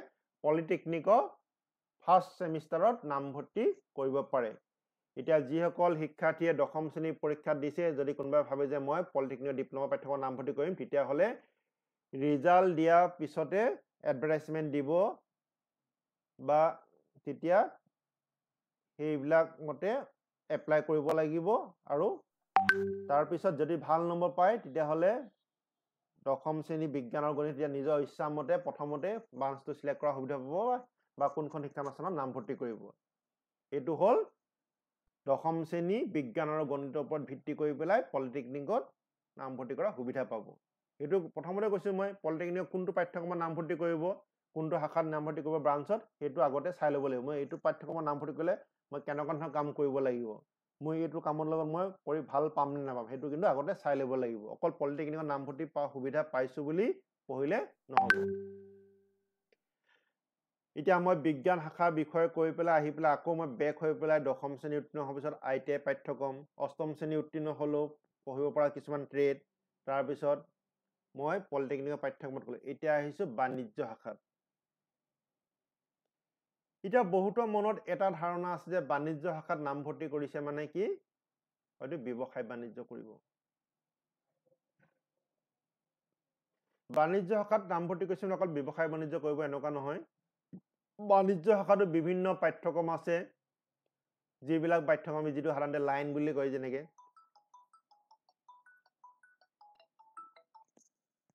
হেল্ল' হেল্ল' বাণিজ্য শাখা কিছুমান বৃত্তিমুখী পাঠ্যক্ৰম হ'ল চাৰ্টাৰ্ড একাউণ্টেঞ্চি, কোম্পানী ছেক্ৰেটাৰী, কষ্ট একাউণ্টেঞ্চি। এই বাণিজ্য শাখা এইবিলাক পাঠ্যক্ৰমত বাণিজ্য শাখা ভিত্তিক পাঠ্যক্ৰম হয়, কিন্তু এনেকুৱা নহয় যে অকল বাণিজ্য শাখা শিক্ষাৰ্থীয়ে পঢ়িব পাৰিব। এইবিলাক হ'ল 3টা লেভেলত হয়: foundation course, intermediate course and final stage course. আনকি কলা শাখা বা বিজ্ঞান শাখা শিক্ষাৰ্থীয়েও এই পাঠ্যক্ৰমত নামভৰ্তি কৰিব পাৰে। কোনোবাই যদি ডিগ্ৰী পাছ কৰিছে তেতিয়াহ'লে ফাউণ্ডেশ্যন কোৰ্চবিলাক কৰিব নালাগে। চাৰ্টাৰ্ড একাউণ্টেঞ্চি হওক, কোম্পানী ছেক্ৰেটাৰী, কষ্ট একাউণ্টেঞ্চি কোৰ্চবিলাকত। আৰু এইবিলাক এনেকুৱা ৰেগুলাৰ ক্লাছত গৈ পেলাই কলেজত ডিগ্ৰী পঢ়া বা মাষ্টাৰ ডিগ্ৰী পঢ়া নিচিনা নহয়। এইবিলাকৰ ৰেজিষ্ট্ৰেশ্যন কৰিব লাগে, কোৰ্চ মেটেৰিয়েল দিয়ে। কোনোবা কোচিং ইনষ্টিটিউট বা টিউচন টাইপত কাৰোবাৰ লগত শিকিব পাৰে, কিন্তু এনেকুৱা ৰেগুলাৰকৈ এনেকুৱা ক্লাছ পাতি হৈ পেলাই সাধাৰণতে নহয়। গতিকে সেইটো হ'ল বাণিজ্য শাখাৰ কিছুমান বৃত্তিমুখী পাঠ্যক্ৰমৰ মই উদাহৰণ দিছোঁ, আৰু বিভিন্ন আছে, মই জাষ্ট 3টা উদাহৰণ দিছোঁ: চাৰ্টাৰ্ড একাউণ্টেঞ্চি, কোম্পানী ছেক্ৰেটাৰী, কষ্ট একাউণ্টেঞ্চি। তাৰপিছত বিকম পাছ কৰাৰ পিছত যেনেকৈ ক'লোঁ এনি গ্ৰেজুৱেট দিব পৰা পৰীক্ষা, UPSC কণ্ডাক্ট কৰা চিভিল ছাৰ্ভিচ এক্সাম, ষ্টাফ চিলেকশ্যনে কণ্ডাক্ট কৰা combined graduate level exam, Assam Public Service কমিশ্যনে কণ্ডাক্ট কৰা combined competitive exam, bank probationary officer, bank clerical position, insurance company development officer, সেইখিনি বাণিজ্য শাখা ডিগ্ৰী লাভ কৰিলেও অৱতীৰ্ণ হ'ব পাৰে এই পৰীক্ষাবিলাকত। তাৰপিছত আহিছোঁ মই কলা শাখা। এতিয়া বহুতে সাধাৰণতে প্ৰশ্ন কৰে কলা শাখাত পঢ়িনো কি হ'ব, চাকৰি বাকৰি নাই। এতিয়া মই প্ৰথমতে কৈ আছোঁ যে কলা শাখা, বাণিজ্য শাখা, বিজ্ঞান শাখা বুলি কথা নাই। নিজৰ যোগ্যতা প্ৰতিপন্ন কৰিব পাৰিলে সকলোতে কৰ্মসংস্থাপনৰ বাট মুকলি আছে, খালি সেইটো নিজে সেই ৰাস্তাটো বিচাৰি ল'ব পাৰিব লাগিব। এতিয়া মই সকলো ধৰণৰ অনুষ্ঠানতে মই অনলাইনতে হওক অফলাইনতে যিকোনো অনুষ্ঠানত অংশগ্ৰহণ কৰিলে মই কলা শাখা হিচাপে এটা উদাহৰণ দিওঁ, নিজৰ মাতৃভাষাটো যদি কোনোবাই ভালদৰে যদি আয়ত্ব কৰিছে তেতিয়াহ'লে সেইটো জীৱন জীৱিকা পথ হৈ উঠিব পাৰে। এতিয়া মই এই অনুষ্ঠানটোৰ বিষয়ে অৱগত কৰিবৰ কাৰণে মই যিখন ইয়াত বেনাৰ বনোৱা হৈছিলে, সেই বেনাৰখন মই ফেচবুকত মই অন্তৰ্ভুক্ত হৈ থকা কিতাপ সম্পৰ্কীয় গ্ৰুপবিলাকতো মই পোষ্ট কৰিছিলোঁ। যিহেতু সকলো গ্ৰুপৰে কিছুমান এটা নীতি নিয়ম থাকে যে যিকোনো ধৰণৰ পোষ্ট দিব নোৱাৰিব। তাত মই উল্লেখ কৰিছিলোঁ যে গ্ৰন্থৰ যোগেদিও যে কেৰিয়াৰ হ'ব পাৰে সেইটো বিষয়ে মই আলোচনা কৰিম বুলি এই অনুষ্ঠানটোত। যিহেতু এনেই যদি মই পোষ্ট কৰি দিওঁ তেতিয়া হয়তো সেইটো এপ্ৰুভ নকৰিব এডমিনসকলে, গতিকে মই সেইটো দিছিলোঁ। গতিকে মই তাৰ বিষয়ে প্ৰসংগত আহিম। এতিয়া কোনোবা যদি মাতৃভাষাত যদি ভাল জ্ঞান আছে, দখল আছে, সেইটোৰ যোগেদিও জীৱন জীৱিকা পথ হ'ব পাৰে কিতাপ গ্ৰন্থৰ যোগেদি। এতিয়া গ্ৰন্থৰ যোগেদি এখন কিতাপ যদি কোনোবাই যদি অসমীয়াৰ পৰা ইংৰাজীলৈ যদি অনুবাদ কৰে, সেইখন যদি বেষ্ট চেলাৰ হয় তেতিয়া আৰু বেলেগ কোনো চাকৰি বা কৰ্মসংস্থাপন বেলেগ ক্ষেত্ৰত নিয়োজিত হ'ব, সেইখনেই জীৱন জীৱিকা পথ হৈ উঠিব পাৰে। এতিয়া কিতাপ এখন প্ৰকাশ কৰাৰ পৰা মাৰ্কেটলৈ যোৱালৈকে বিভিন্ন পৰ্যায়ত কাম হয়। কিতাপ ডিষ্ট্ৰিবিউটৰ এটা জীৱন জীৱিকা পথ হ'ব পাৰে। কিতাপজন এজনে প্ৰকাশ কৰিলে, কিতাপটো প্ৰকাশ কৰিলে নহ'ব, ডিষ্ট্ৰিবিউটৰ লাগিব। এতিয়া অসম চৰকাৰে 2025 বৰ্ষটো এটা কিতাপৰ বৰ্ষ হিচাপে পালন কৰি আছে। গতিকে এতিয়া আমি কিতাপ অকল প্ৰকাশ কৰিলে নহ'ব, কিতাপখন আমি কোন শ্ৰেণী পঢ়ুৱৈৰ কাৰণে প্ৰকাশ কৰিছোঁ, কাৰ কাৰণে কামত আহিব, সেই কিতাপখন প্ৰকাশ কৰি পেলাই যিহেতু প্ৰত্যেক দিনে অসমৰ চুকে কোণে বিভিন্ন ধৰণৰ কিতাপ প্ৰকাশ হৈ আছে, সেই কিতাপখনৰ বিষয়ে প্ৰচাৰ আৰু প্ৰসাৰো কৰিব লাগিব। কিতাপখন কোন শ্ৰেণীৰ পঢ়ুৱৈৰ বাবে, সেই কিতাপখনৰ পৰা পঢ়ি উপকৃত হ'ব নে নহয় সেইটো কিন্তু চাব লাগিব। এনেই কিতাপ প্ৰকাশ কৰিলে নহ'ব। কিতাপখন প্ৰকাশ কৰাৰ পিছত কিতাপখন কোন শ্ৰেণীৰ পঢ়ুৱৈৰ কাৰণে, সেই কিতাপখন পঢ়ি লাভৱান হ'ব নে নহয় সেইটো চাব লাগিব। তাৰ লগতে কিতাপৰ বেতুপাতৰ শিল্পী থাকে, কিতাপৰ টাইপ কৰাৰ কাৰণে মানুহ থাকে, কিতাপৰ প্ৰকাশনত একাউণ্টেণ্ট থাকে, এডমিনিষ্ট্ৰেটিভ অফিচাৰ থাকে, বিভিন্ন ধৰণৰ পদ থাকে। গতিকে টাইপ কৰা DTP মানুহ লাগে, প্ৰুফ চোৱাৰ কাৰণে মানুহ লাগে। গতিকে অসমীয়া যদি কাৰোবাৰ ভালদৰে জ্ঞান আছে, কাৰোবাৰ যদি ইংৰাজী ভালদৰে জ্ঞান আছে, তেতিয়াহ'লে কিতাপ প্ৰকাশৰ লগত জড়িত হৈ পেলাই কোনোবাই যদি লিখা মেলা কৰে বাতৰি কাকত আলোচনীত, অসমতে এনেকুৱা বাতৰি কাকত আলোচনী আছে য'ত কিতাপ লিখা প্ৰকাশলৈ মানুহ নিদিয়ে। কাৰোবাৰ যদি গল্প ৰেডিঅ'ত যদি প্ৰচাৰ হৈছে তাৰ কাৰণে এটা মাননি পায়। কোনোবাই যদি ভালদৰে যদি এংকৰিং কৰিব পাৰে অসমীয়াতে যদি ইংৰাজীতে, নেশ্যনেল লেভেল ইণ্টাৰনেশ্যনেল লেভেল ইভেণ্টবিলাকত, অসমতে এনেকুৱা অনুষ্ঠান বছৰৰ 12 মাহে হৈ থাকে। কোনোবাই যদি ভালদৰে যদি এংকৰিং কৰিব পাৰে, এংকৰিঙৰ যোগেদি হয়তো লাখ টকালৈ ইনকাম কৰিব পাৰে ডেইলি, এনেকুৱা ধৰণৰ আছে। এতিয়া আমি গুগলত যদি চাৰ্চ কৰোঁ, অসমীয়াত যদি চাৰ্চ কৰোঁ, তেতিয়াহ'লে অসমীয়াটো আমি কিছুমান তথ্য পাবলৈ সক্ষম হ'ম। গুগলৰ হেড অফিচত অসমীয়া যুৱক যুৱতী বহি আছে। UPSC কণ্ডাক্ট কৰা চিভিল ছাৰ্ভিচ এক্সাম আমি অসমীয়াত লিখিব পাৰোঁ। অসমীয়াত টাইপ কৰা মানুহটো UPSC অফিচত থাকিব লাগিব। নেশ্যনেল বুক ট্ৰাষ্টে কিতাপ অসমীয়াত পাব্লিছ কৰে, চিলড্ৰেন বুক ট্ৰাষ্টে কিতাপ অসমীয়াত পাব্লিছ কৰে, প্ৰধানমন্ত্ৰী ৱেবছাইট অসমীয়াত আছে। প্ৰধানমন্ত্ৰী যেতিয়া বিদেশ ভ্ৰমণলৈ যায় তেতিয়াহ'লে সংবিধান স্বীকৃত ভাষাৰ সকলো মানুহে এজন ব্যক্তি প্ৰধানমন্ত্ৰীৰ লগত যায় বিদেশ ভ্ৰমণত। তাৰমানে মই ক'ব বিচাৰিছোঁ যে টিভিত বিজ্ঞাপনবিলাক প্ৰচাৰ হয়, সেই বিজ্ঞাপনবিলাক হয়তো আচল অৰিজিনেল বিজ্ঞাপন ইংৰাজী বা হিন্দীত আছিলে, সেইবিলাক অসমীয়াত অনুবাদ কৰিবলৈতো অসমীয়া জনা মানুহ লাগিব। ভইচ অভাৰ দিবৰ কাৰণেতো অসমীয়া জনা মানুহ লাগিব। মোবাইলত আমি SMS অসমীয়াত পঠাব পাৰোঁ, তাৰমানে কি মোবাইল কোম্পানীটো অসমীয়া জনা মানুহ লাগে। আজিকালি সকলো ধৰণৰ অনুষ্ঠান প্ৰতিষ্ঠানে বা কোম্পানীবিলাকে নিজৰ মাতৃভাষা ৰিজনেল লেংগুৱেজবিলাকত বিজ্ঞাপন প্ৰচাৰ কৰে, ৱেবছাইটবিলাক প্ৰস্তুত কৰে। গতিকে অসমীয়া জনা মানুহ আৱশ্যক আছে। কোনোবাই এটা পেজ অনুবাদ কৰি হয়তো 500 টকা বা 1000 টকা পাব পাৰে, কণ্টেণ্ট ৰাইটাৰ হিচাপে উপাৰ্জন কৰিব পাৰে। ছাত্ৰ ছাত্ৰীসকলে পঢ়ি থকা সময়তো অসমত এনেকুৱা যুৱক যুৱতী আছে যিসকলে পঢ়ি থকা সময়তো কণ্টেণ্ট ৰাইটাৰ হিচাপে আজৰি সময়ত উপাৰ্জন কৰি আছে। তাৰমানে আমি যি কাম কৰোঁ সেইটো ভালদৰে কৰিব লাগিব। আৰু এইখিনিতে আৰু এটা কথা, যিহেতু মই প্ৰত্যেক শনিবাৰে মই কৈছিলোঁ প্ৰথমতে ফোন যোগেদি বিভিন্ন ধৰণৰ প্ৰশ্ন উত্তৰ দিওঁ। আচলতে ছ'চিয়েল মিডিয়া বা হোৱাটছএপত বিভিন্নজনে মোক প্ৰশ্ন কৰে মানে কি মোক সোধে যে বাতৰি কাকতৰ ইমেইল এড্ৰেছটো দিব নেকি, আমুক আলোচনীখনৰ ইমেইল এড্ৰেছটো দিব নেকি। তাৰমানে কি কাৰণে মই আচলতে প্ৰত্যেক মাহতে কেইখনমান আলোচনী সংগ্ৰহ কৰোঁ আৰু সেইখিনি কভাৰ পেজবিলাক মই কিতাপ সম্পৰ্কীয় গোটবিলাকত বা মোৰ ছ'চিয়েল মিডিয়া পেজত দিওঁ। তেতিয়া বহুতে দেখা পাই পেলাই মোক আলোচনীবিলাকৰ ইমেইল এড্ৰেছটো খোজে যে লেখা পঠাবৰ কাৰণে। তেতিয়া মই কওঁ যে ইমেইল এড্ৰেছটো দিলেই নহ'ব, লিখা কেনেকৈ পঠাব লাগে সেইটো বিষয়ে আগতে জানিব লাগিব। কোনোবা এখন আলোচনীত কেনেধৰণৰ লেখা প্ৰকাশ হয় আগতে কেইটামান আলোচনীৰ সংখ্যাটো চাব লাগিব। প্ৰান্তিকৰ লেখাটো হয়তো গৰিয়সীত প্ৰকাশ নহ'ব পাৰে, গৰিয়সী লেখাবিলাক হয়তো প্ৰকাশ নহ'ব পাৰে, প্ৰকাশৰ লেখাবিলাক হয়তো আইনা জীৱনত প্ৰকাশ নহ'ব পাৰে। প্ৰত্যেক আলোচনী লেখাটো ভাল, কিন্তু কেনেধৰণৰ লেখা প্ৰকাশ হয় তাৰ এটা ধাৰণা আগতীয়াকৈ পাই ল'ব লাগিব, তেতিয়াহে লেখা প্ৰেৰণ কৰিব লাগিব। আৰু প্ৰথমতে পঠোৱা লেখা হয়তো প্ৰকাশ নহ'বও পাৰে। তাৰমানে কি কাৰণে কৈছোঁ মই, বহুতো এনেকৈ নকল কৰি পেলাই লেখাবিলাক পঠাই দিয়ে, তাৰপিছত সম্পাদনা সমিতি বিপদত পৰে। গতিকে এটা লেখা প্ৰথমতে প্ৰকাশ নহ'ব পাৰে। গতিকে কেইবাটাও লেখা যদি কণ্টিনিউ পঠাই থাকে তেতিয়া হয়তো গম পাব যে একেজন ব্যক্তিয়ে হয়তো পঠাইছে। আৰু তাৰ আগতে লেখা পঠোৱাৰ আগতে আজিকালি সকলোৱে যিহেতু আজিকালি ছ'চিয়েল মিডিয়া আছে, গতিকে তেওঁলোকে যদি লেখাবিলাক যদি ছ'চিয়েল মিডিয়া প্লেটফৰ্মতো যদি প্ৰকাশ কৰে তেতিয়াহ'লে হয়তো সেই সম্পাদনা সমিতিবিলাকে তেওঁলোকৰ হয়তো লেখাবিলাক সেই ছ'চিয়েল মিডিয়াৰ যোগেদি গম পাই ভাবিব যে হয় এইগৰাকী লেখকে এই ধৰণৰ লেখা প্ৰেৰণ কৰিছে।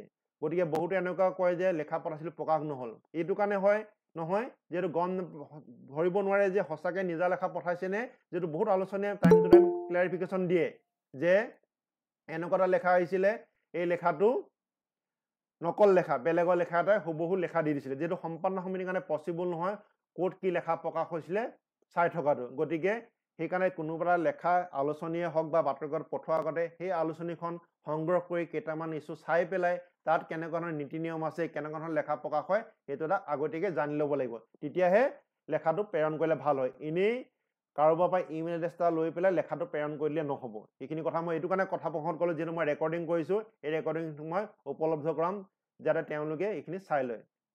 তাৰপিছত কিছুমান পাঠ্যক্ৰম আছে, কলা শাখাত পঢ়িছে নে উচ্চতৰ মাধ্যমিকত, বিজ্ঞান শাখাত পঢ়িছে নে বাণিজ্য শাখাত পঢ়িছে, তেনেকুৱা ধৰণৰ কোনো ধৰা বন্ধা নিয়ম নাথাকে। যিকোনো শাখাৰ পৰা পঢ়িব পৰা কিছুমান পাঠ্যক্ৰম আছে, যেনেকৈ ইণ্টিগ্ৰেটেড ল, journalism, social work, hospital management, hotel management, wild life management. এইখিনি হ'ল যিকোনো শাখাৰ পৰা আহি পেলাই পঢ়িব পাৰে। তাৰপিছত যিসকলে ডিগ্ৰী পাছ কৰাৰ পিছতো আৰু পঢ়িম বুলি ভাবিছে, তেতিয়াহ'লে তেওঁলোকে মাষ্টাৰ ডিগ্ৰী কৰিব পাৰে। এতিয়া মাষ্টাৰ ডিগ্ৰী অকল কৰিলে নহ'ব, মাষ্টাৰ ডিগ্ৰী কি কাৰণে কৰিব সেইটো চাব লাগিব। মাষ্টাৰ ডিগ্ৰী কৰাৰ পিছত কোনোবাই হয়তো PhD কৰিব পাৰে। PhD কি কাৰণে কৰিব? কলেজ ইউনিভাৰ্চিটি টিচাৰ হ'বৰ কাৰণে কৰিব, নে গৱেষণা কৰিবৰ কাৰণে কৰিব কাৰণে, নে অকল দেখাক দেখি পেলাই জাষ্ট PhD দুটা কৰিব? এতিয়া আচলতে কি হৈছে, বহুতে 3টা 4টাত মাষ্টাৰ ডিগ্ৰী কৰি থাকে। এতিয়া অকল মাষ্টাৰ ডিগ্ৰী আমি কৰিলে নহ'ব, চাব লাগিব আমি সেইটোৰ পৰা আমি ভৱিষ্যতে কি কামৰ কাৰণে নিয়োজিত হ'ম, কিবা এটা কামত আহিব নে নাহিব। এতিয়া বহুতক এতিয়া দেখিছোঁ মই গাঁৱে ভূঞে যেতিয়া মই এনেকুৱা ধৰণৰ অনুষ্ঠানত অংশগ্ৰহণ কৰোঁ বা শনিবাৰে ফোন কৰে যে মই আমুক 3টা 4টা কথা কয় মাষ্টাৰ ডিগ্ৰী কৰিছোঁ, তেতিয়া মই সুধো যে কি কাৰণে কৰিছা? নাই এনেই কৰিছোঁ বুলি কয়। কিন্তু অকল কৰিলে নহয়, আমি চাব লাগিব সেইটোৰ পৰা আমি ভৱিষ্যতে কোন ক্ষেত্ৰত নিয়োজিত হ'ম, সেইটো কথা আমি মনত ৰাখিব লাগিব। এতিয়া অলমষ্ট এঘণ্টা সময় হ'ল, মই 6টা বজাত আৰম্ভ কৰিছিলোঁ, এতিয়া 7টা বাজিব হ'ল। এতিয়া যিসকলে অংশগ্ৰহণ কৰিছে তেওঁলোকৰ মনত যদি কিবা, মই এতিয়ালৈকে যিসকলে এইখিনি শুনিলে কিবা যদি প্ৰশ্ন আছে, আচলতে কি হয় তেতিয়া মই ধৰিব পৰা নাই, মানে